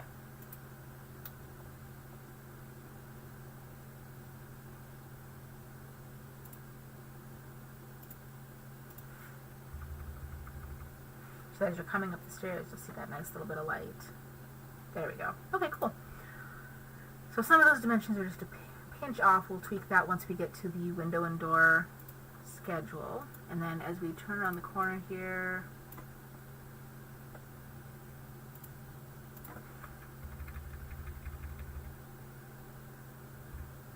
there we go. Okay. So then, as of right now, that's what this house looks like. Okay. Cool thing about it, the roof is going to be crazy easy. Okay, so hit save. Yay. Now we're going to do roof. end to end and midpoint, end to end, intersect. 18-inch overhangs. It automatically does that on the bottom edge. I just have to do that on the sides. And then drag and snap. Drag and snap. And this is 8/12 pitch. Okay, so let's, there we go. We have a house with a roof. Okay. Now, as I said, I kind of think I'd like to do, well, you know what? I'm not going to draw it right now. I will send this over to the client the way it is, but I was thinking maybe doing a porch to wrap here. No, I'll draw it. Okay. So if I do that, that's on the main floor.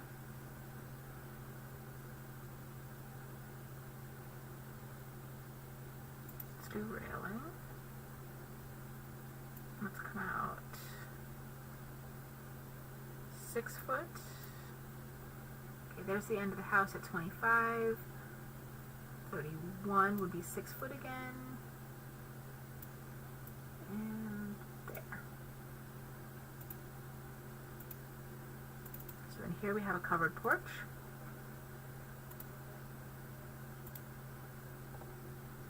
So we need to move a few things. We need to get some of these dimensions out of the way.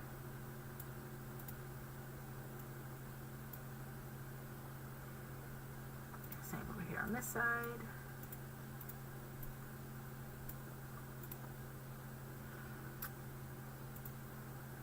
Actually, no, we would use the stair tool.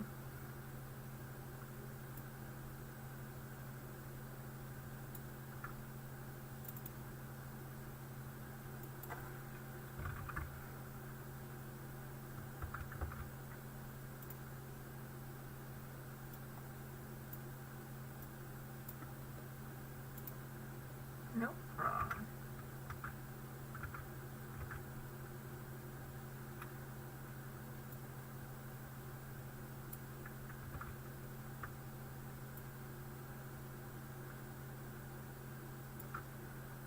It's the Alt tool. Hold on, sorry. I'm trying to make it go down, because the default is when you draw stairs, they go up. Yeah, see, I don't want to go up. That's not the control key, it's the Alt key. Okay, so again, I change that to 48. Change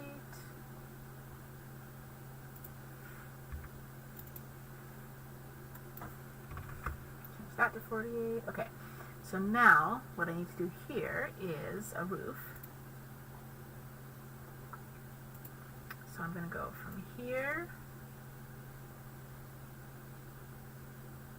to there and here. Now I don't want this to be the same pitch as top. I want this to be a shallower pitch, so I'm going to do a 4. And then I want this, okay, hold on, I need to bring this out just a little ways. That needs to be 18. But then that goes to the corner. Okay, then I need to do this. And up. This also needs to be changed to a 4/12 pitch. Carry this to that point. Carry this to that point. Okay. And it worked on the first try! Yay! Okay. And then the only other thing is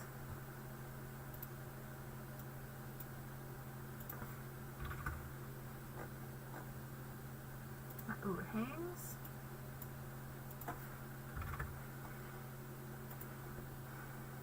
Okay, so yay, awesome, it looks good. I'm not blocking windows above or below.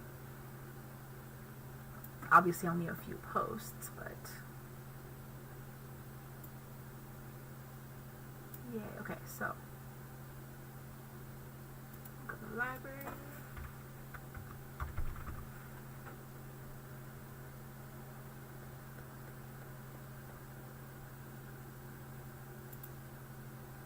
Yeah, nice big solid corner posts. Okay.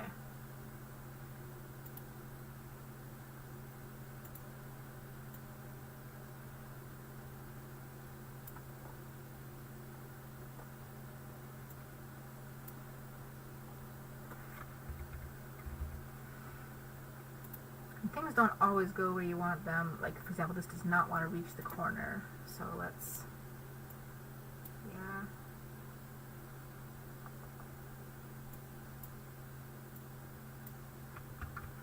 Sometimes you can copy and paste and trick it. Sometimes not. Okay, so, well, you know what? We're just going to have to live with this. Not touching the corner.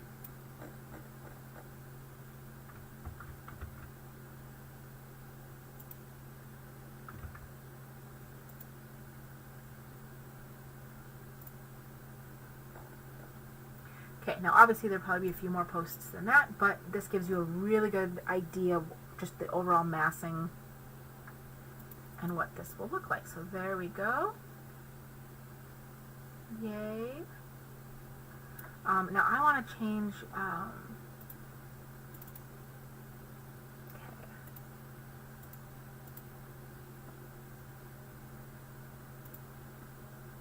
I'm going to switch this over to Hardy board.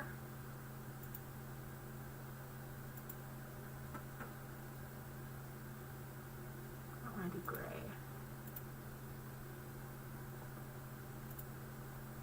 Do that kind of greenish color. Okay.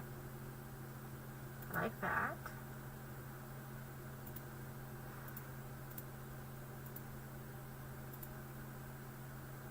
And so then we'll carry that around.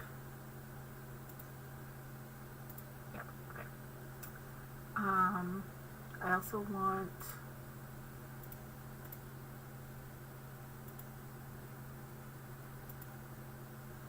my decking.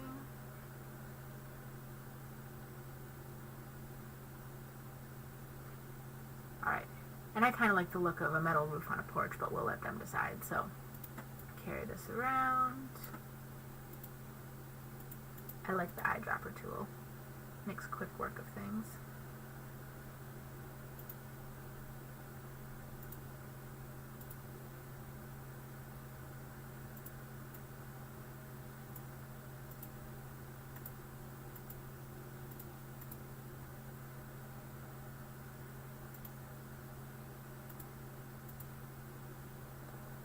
And this is a little more detail oriented than maybe I need to be, but if I'm going to show it to my clients in 3D, then I like it to look nice. Oh, and that didn't have something. There we go. Yay. Oh, and if we're doing the black frames on those,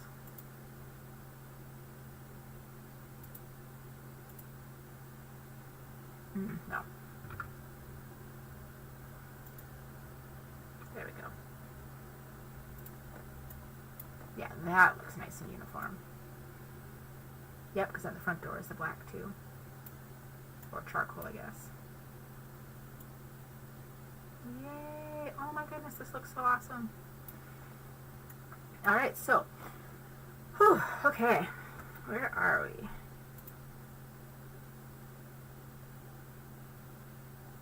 I'm blurry. I'm sorry.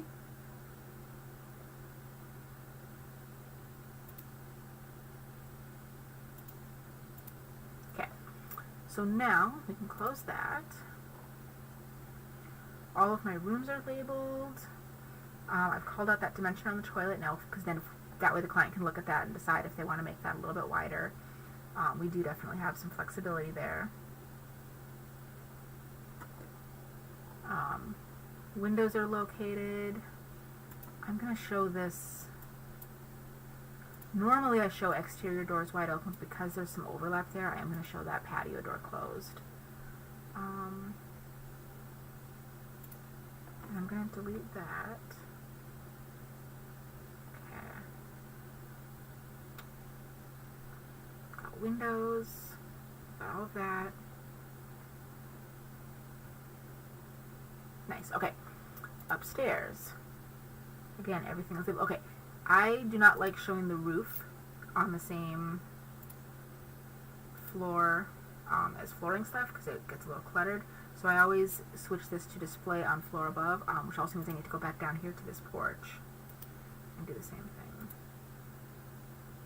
Now with that one, I actually have to do it twice because now I have to go up to the second floor and move that up. So it doesn't change the actual location. If we go back to the exterior view, it still is where it should be, but it just makes it so it's not as visible. And sometimes people wonder about this, why the upstairs is showing less square footage. The default on my program, when I do this stairwell where it's got the open to below, there's not finished floor. So it automatically wants to exclude that from the total living out calculation. I'm going to try and get back in the habit of including that because that's confusing to people. Hey, wait, the main floor is 1232. Why is the upstairs not? Well, that's why. But if you're looking at your four walls, you know, it is. So, and that should actually be a siding.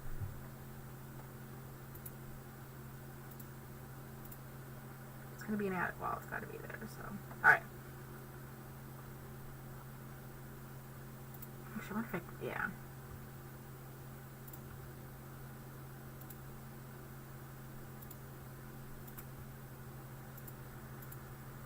I'll do those little invisible ones, that's fine. So now upstairs I don't have any auto dimensions. So I'm going to auto. Now I'm going to go back and take off the window dimensions for this preliminary draft that I'm sending to the clients because that dimension doesn't matter. And in this case, because I've got the individual rooms measured out,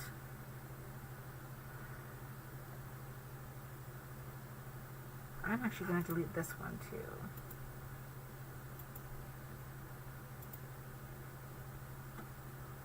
And so I am just showing those 4 perimeter dimensions.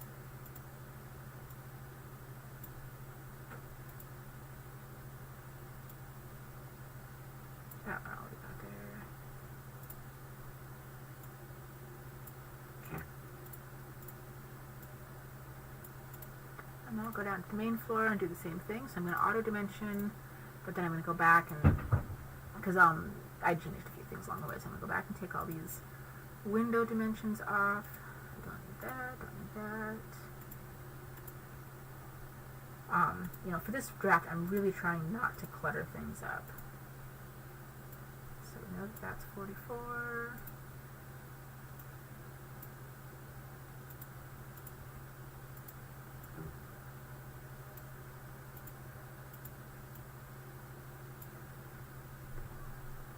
And then the only thing here on the outside is just the porch that I'm going to manually.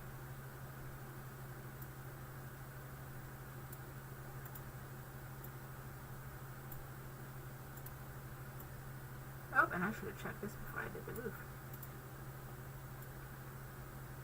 Because I made sure that it was 6 feet out from the house.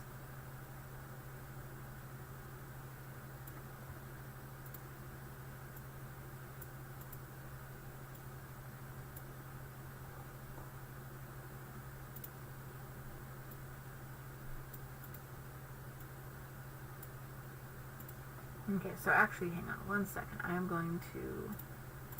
I made a boo-boo. Delete that roof.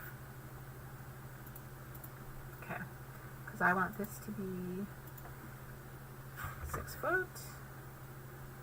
I want this to be 6 foot. So let's move those staircases.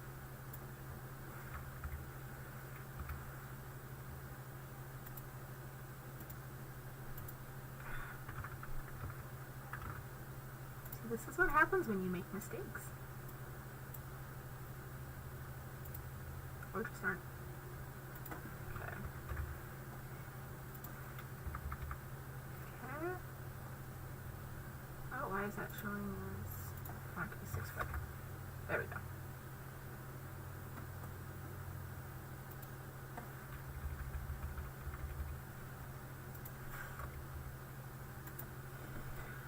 But then I also want that to be a nice dimension. So let's make this...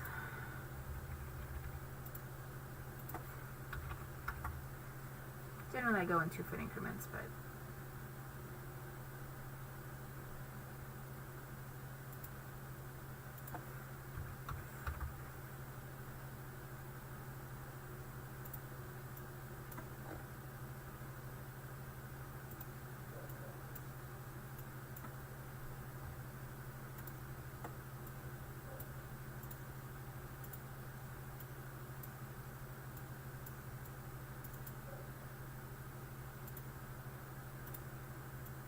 There we go. All right.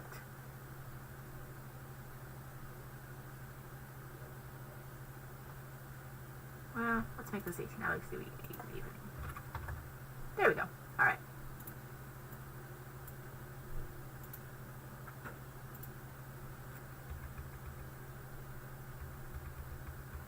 Want that so it's kind of centered with that door there. Perfect. Now I can do my roof.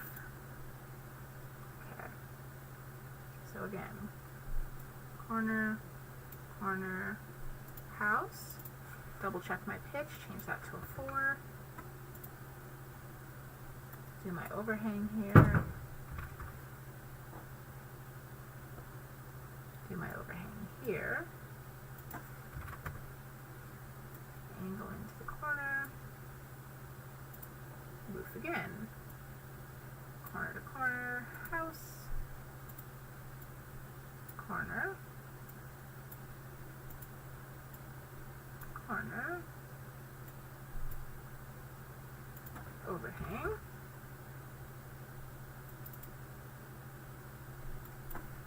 pitch,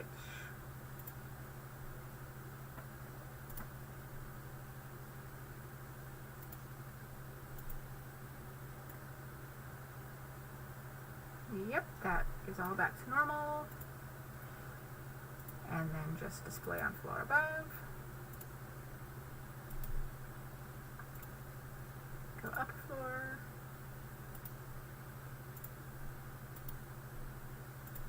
Sweet, okay. So I've got my measurements. Those are the old, there we go. I've got my measurements. All my rooms are identified and dimensioned.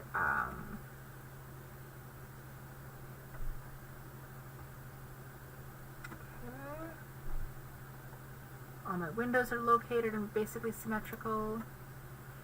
My kitchen, everything. Okay, so that is the plan. We're going to go ahead and hit save. Now we need to open up a layout. Now I have my templates down here at the bottom. And I'm slowly working on adding little things here and there. So I'll come back in here later and add in client name. The date auto-populates. It's got my logo on page 0. Project starts sometimes on page 5, usually page 6. So page 5 is the plot plan. I don't have a lot yet. Not a big deal. So we're going to go here. Send to layout, 1/4 inch. Oh, wait. Don't want to do that. Complete. File. Save as. There we go.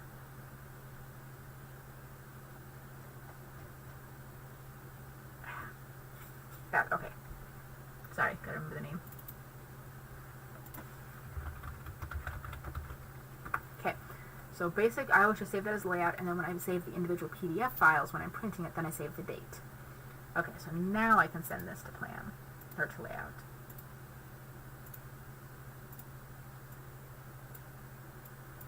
I scooch this over. Text, marker, caps lock. Oh shoot. 1, 2, 3, 2. Okay. And I'm actually gonna crop that off of this. And I'm gonna lift this up. Okay.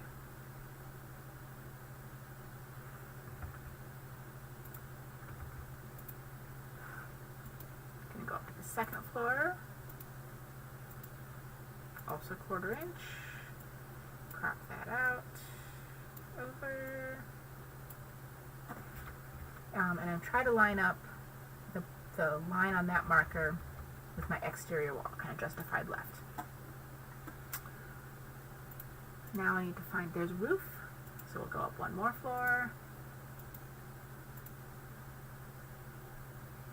Again, 1/4 inch scale.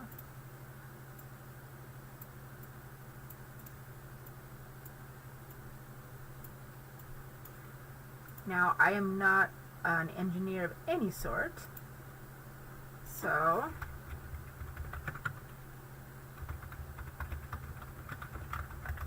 I always make sure to note for illustration only. You know, I know it can be built like this. I don't know how it can be built. I'm not going to get involved in that. So really quick, I'll do a text call out box.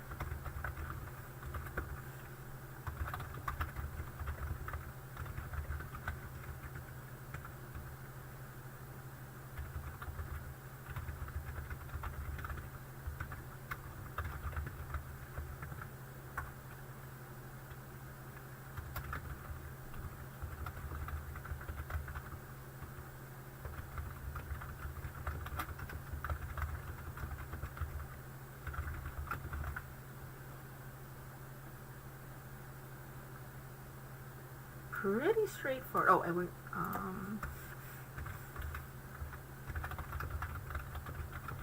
okay.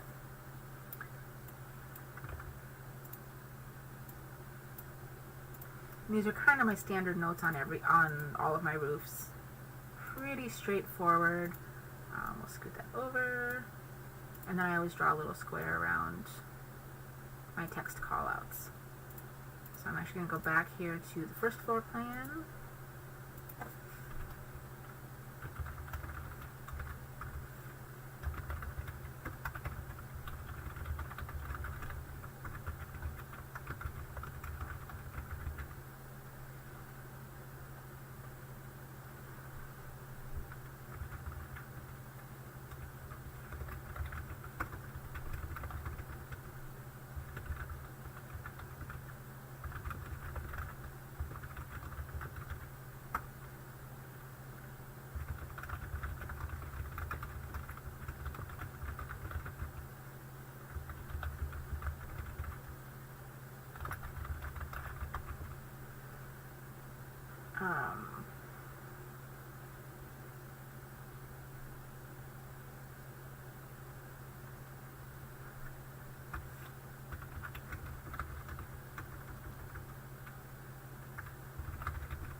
I just want to show the porch because I think it would really make the outside look nice.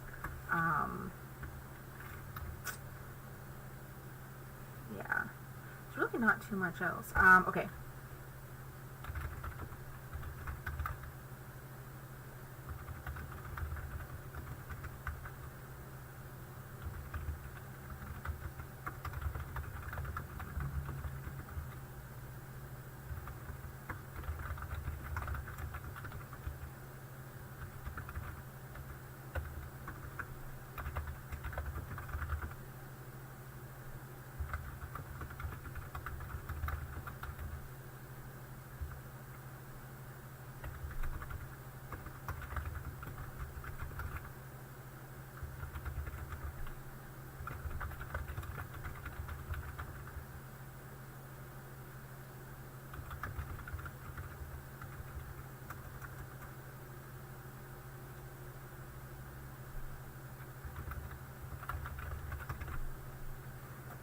Okay, so I wanted to make that note about the foundation as to why there's not going to be a foundation plan.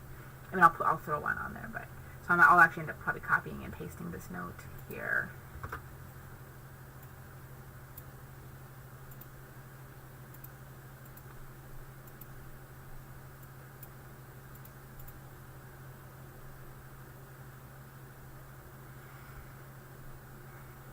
Oh, okay.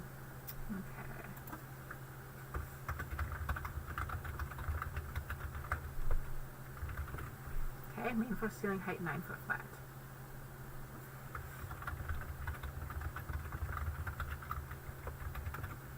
Okay, so I'm just going to throw that in there so that way there's no question, and then I'll copy this onto the next page. So shrink that down, scooch it on over, draw my little square around it.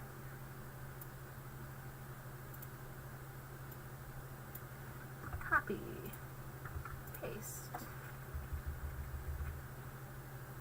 Okay. There's the roof plan. I'm not going to draw the foundation right now until the client has decided. We know it's a square, we know what the dimensions are, it's pretty straightforward, so. Okay. So now we're going to skip ahead. Past all these framing and mechanical pages. Ha! So then once we get to page 30 in the template, I can do whatever I want.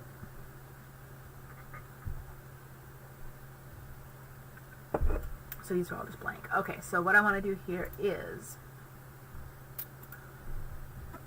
my elevations. So I'm going to zoom out just a little ways. Send to layout, 1/4 inch. And I might be able to get all these on one page, actually. Sometimes you can't, but we'll try.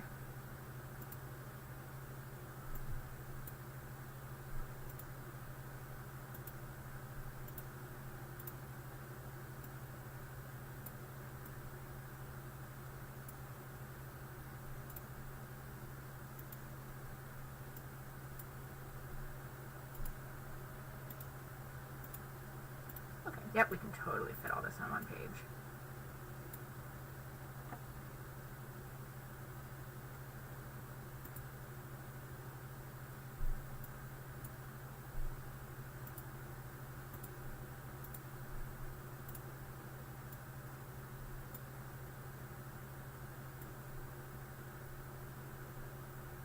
And as you see, I'm kind of mentally creating this grid so that these are all lined up.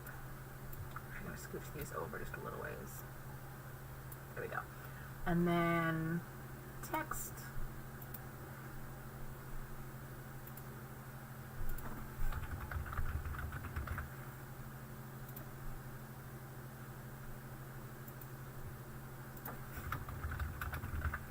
I type really fast. I could copy and paste, but honestly, it's just as fast to type. Because if I copy and paste, I still have to be editing and retyping some of these words, so. Now, I went in once to apply for a temp job, and the people in the office made me do a typing test, and they were just like shocked when the results popped up on the screen at like 80 plus words a minute, because who bothers to do that these days? Oops, and now I see I do have a material. I need to fix that real quick. Not on that one. Aha, here we go. So when I fixed that, the dimensions on that porch, those attic walls redrew themselves. Okay, so I fixed it. Hold on, let me fix, and then this one too. Yes, okay. So now if I go over here to my layout, and I right click, I can update my view. That'll fix it. Same thing here, update view. Okay. So I can close that, close that. So those are my exterior elevations. I'm going to go back to, hold on. Usually on the roof plan, I'll do an overview.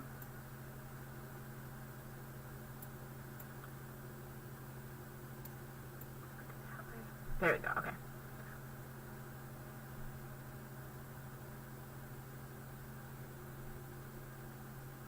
I kind of like the look of that better. Okay, so I'm going to send this one.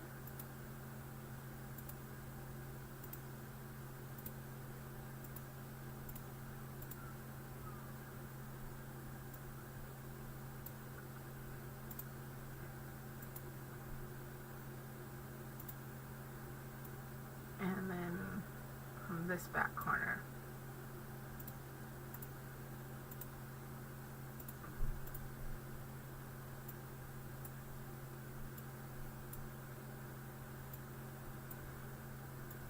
And this is just kind of, again, because this page is just for illustrative purposes and, you know, the engineer is going to do his thing, I like the client just have a few more views of what that looks like. On the second floor here, I'm going to show that elevation we had looked at before.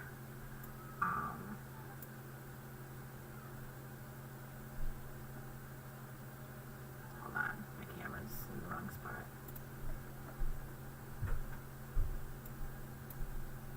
There, and I can see the individual stairs. And then I am going to measure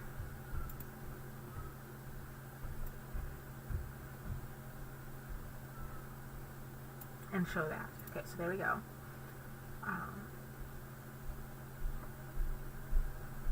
So file, send.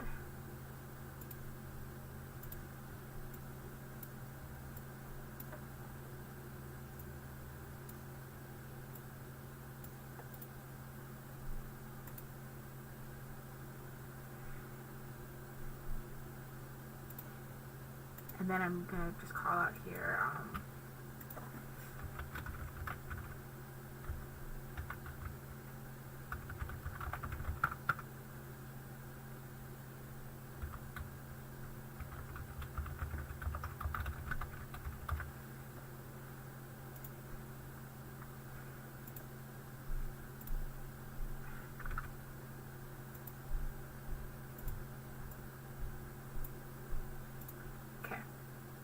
and this will let the client look at that and go, oh, well, that feels a little awkward. Maybe we want to pull that wall back, or nope, we're totally okay with it. So it's just one more bit of information for the client. And then lastly, I'm going to skip ahead to page 31.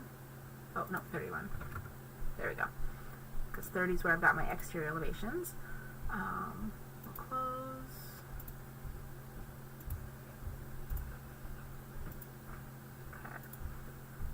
So then really quick, we're just going to do this.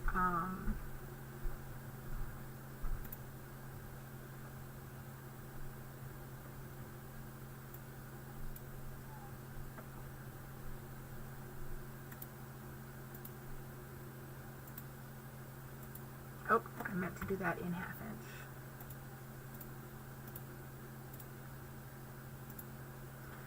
Elevations I like to show in a little bit larger scale, just because it's easier to see detail, obviously. Okay.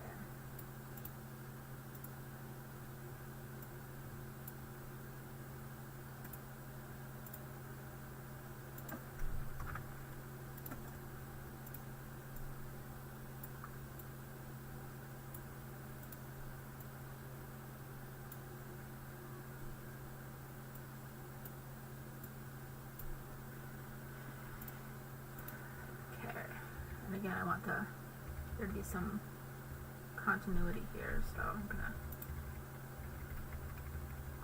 Okay, so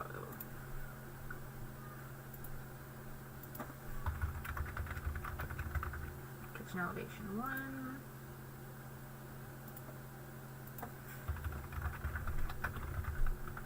Oh, and I want to call these out at 1/2 inch.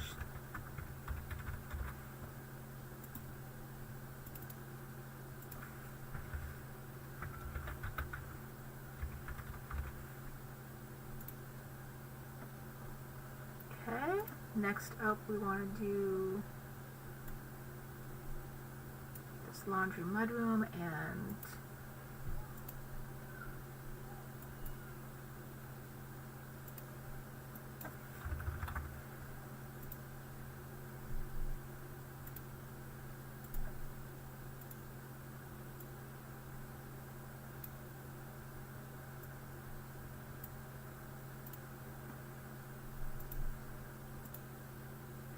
this is just approximate. The client might decide that they, totally want to change it up, but this is a good starting point for sure, just so they can see, again, just how much space they possibly have.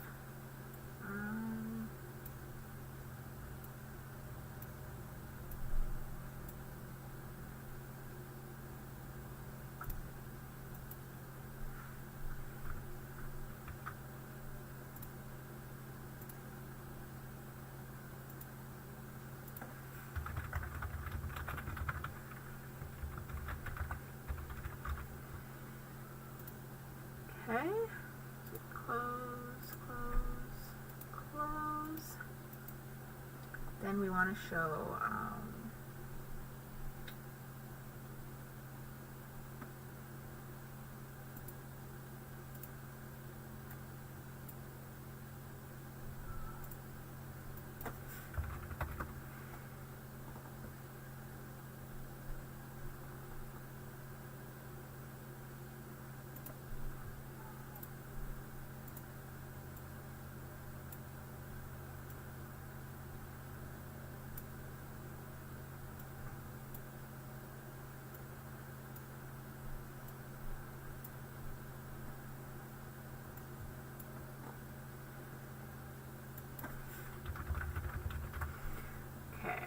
and then ugly as sin, but at least it gets the point across.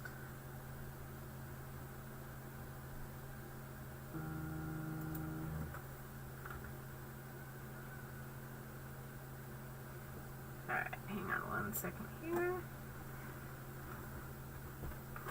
Hello. How you doing?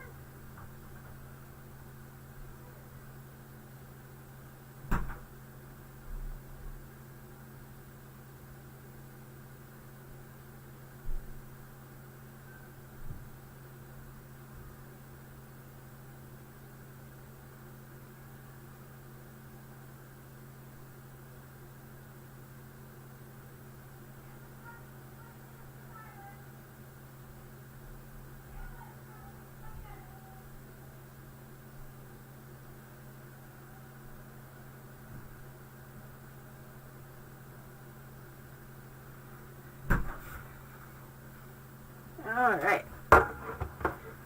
Okay. Vanity lights. Perfect. Okay, so file, send, 1/2 inch.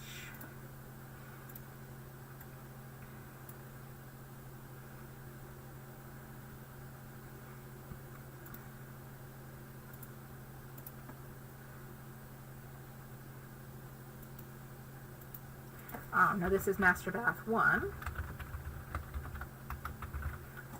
Elevation number 2 is probably going to look exactly the same.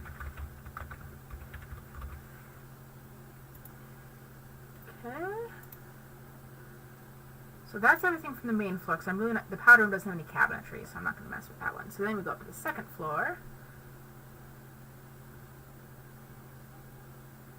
Wall elevation.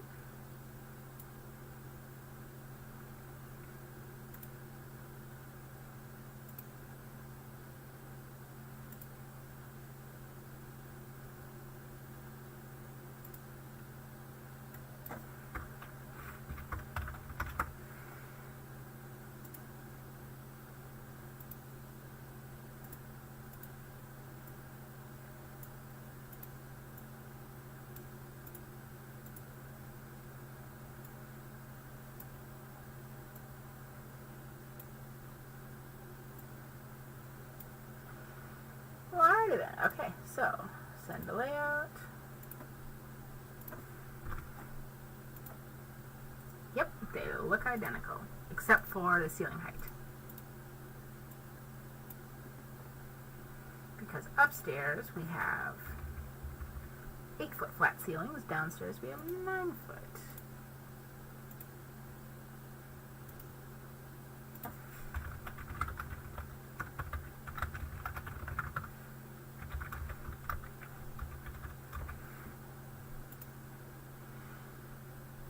And last but not least,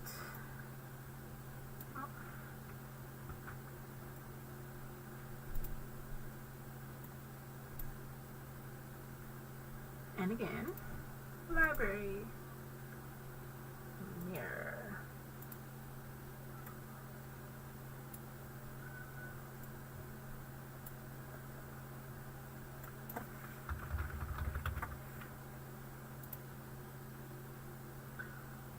And then that's where you get a little funky, but I still like it.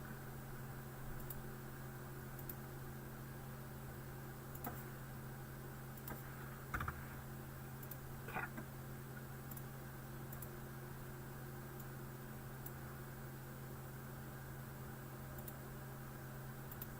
Actually, I'm going to stack these.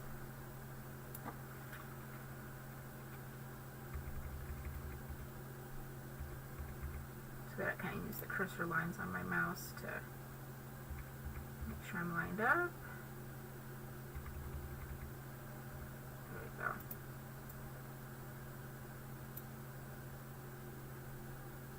Close enough. And then text tool.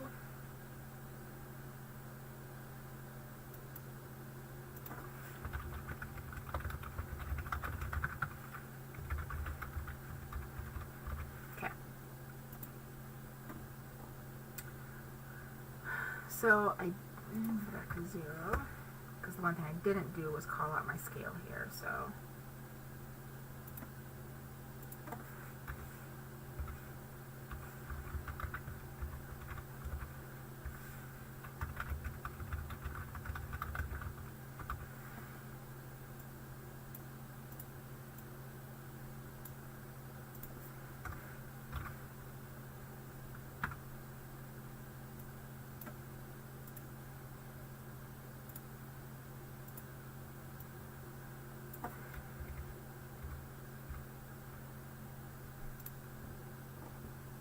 There we go. Right, so, and yep.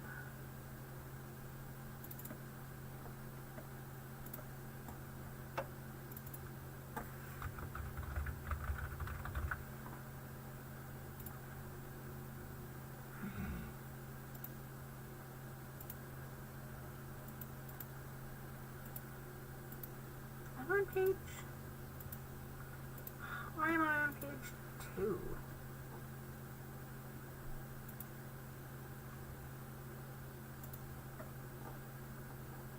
Alright. I want this to show on. Here we go.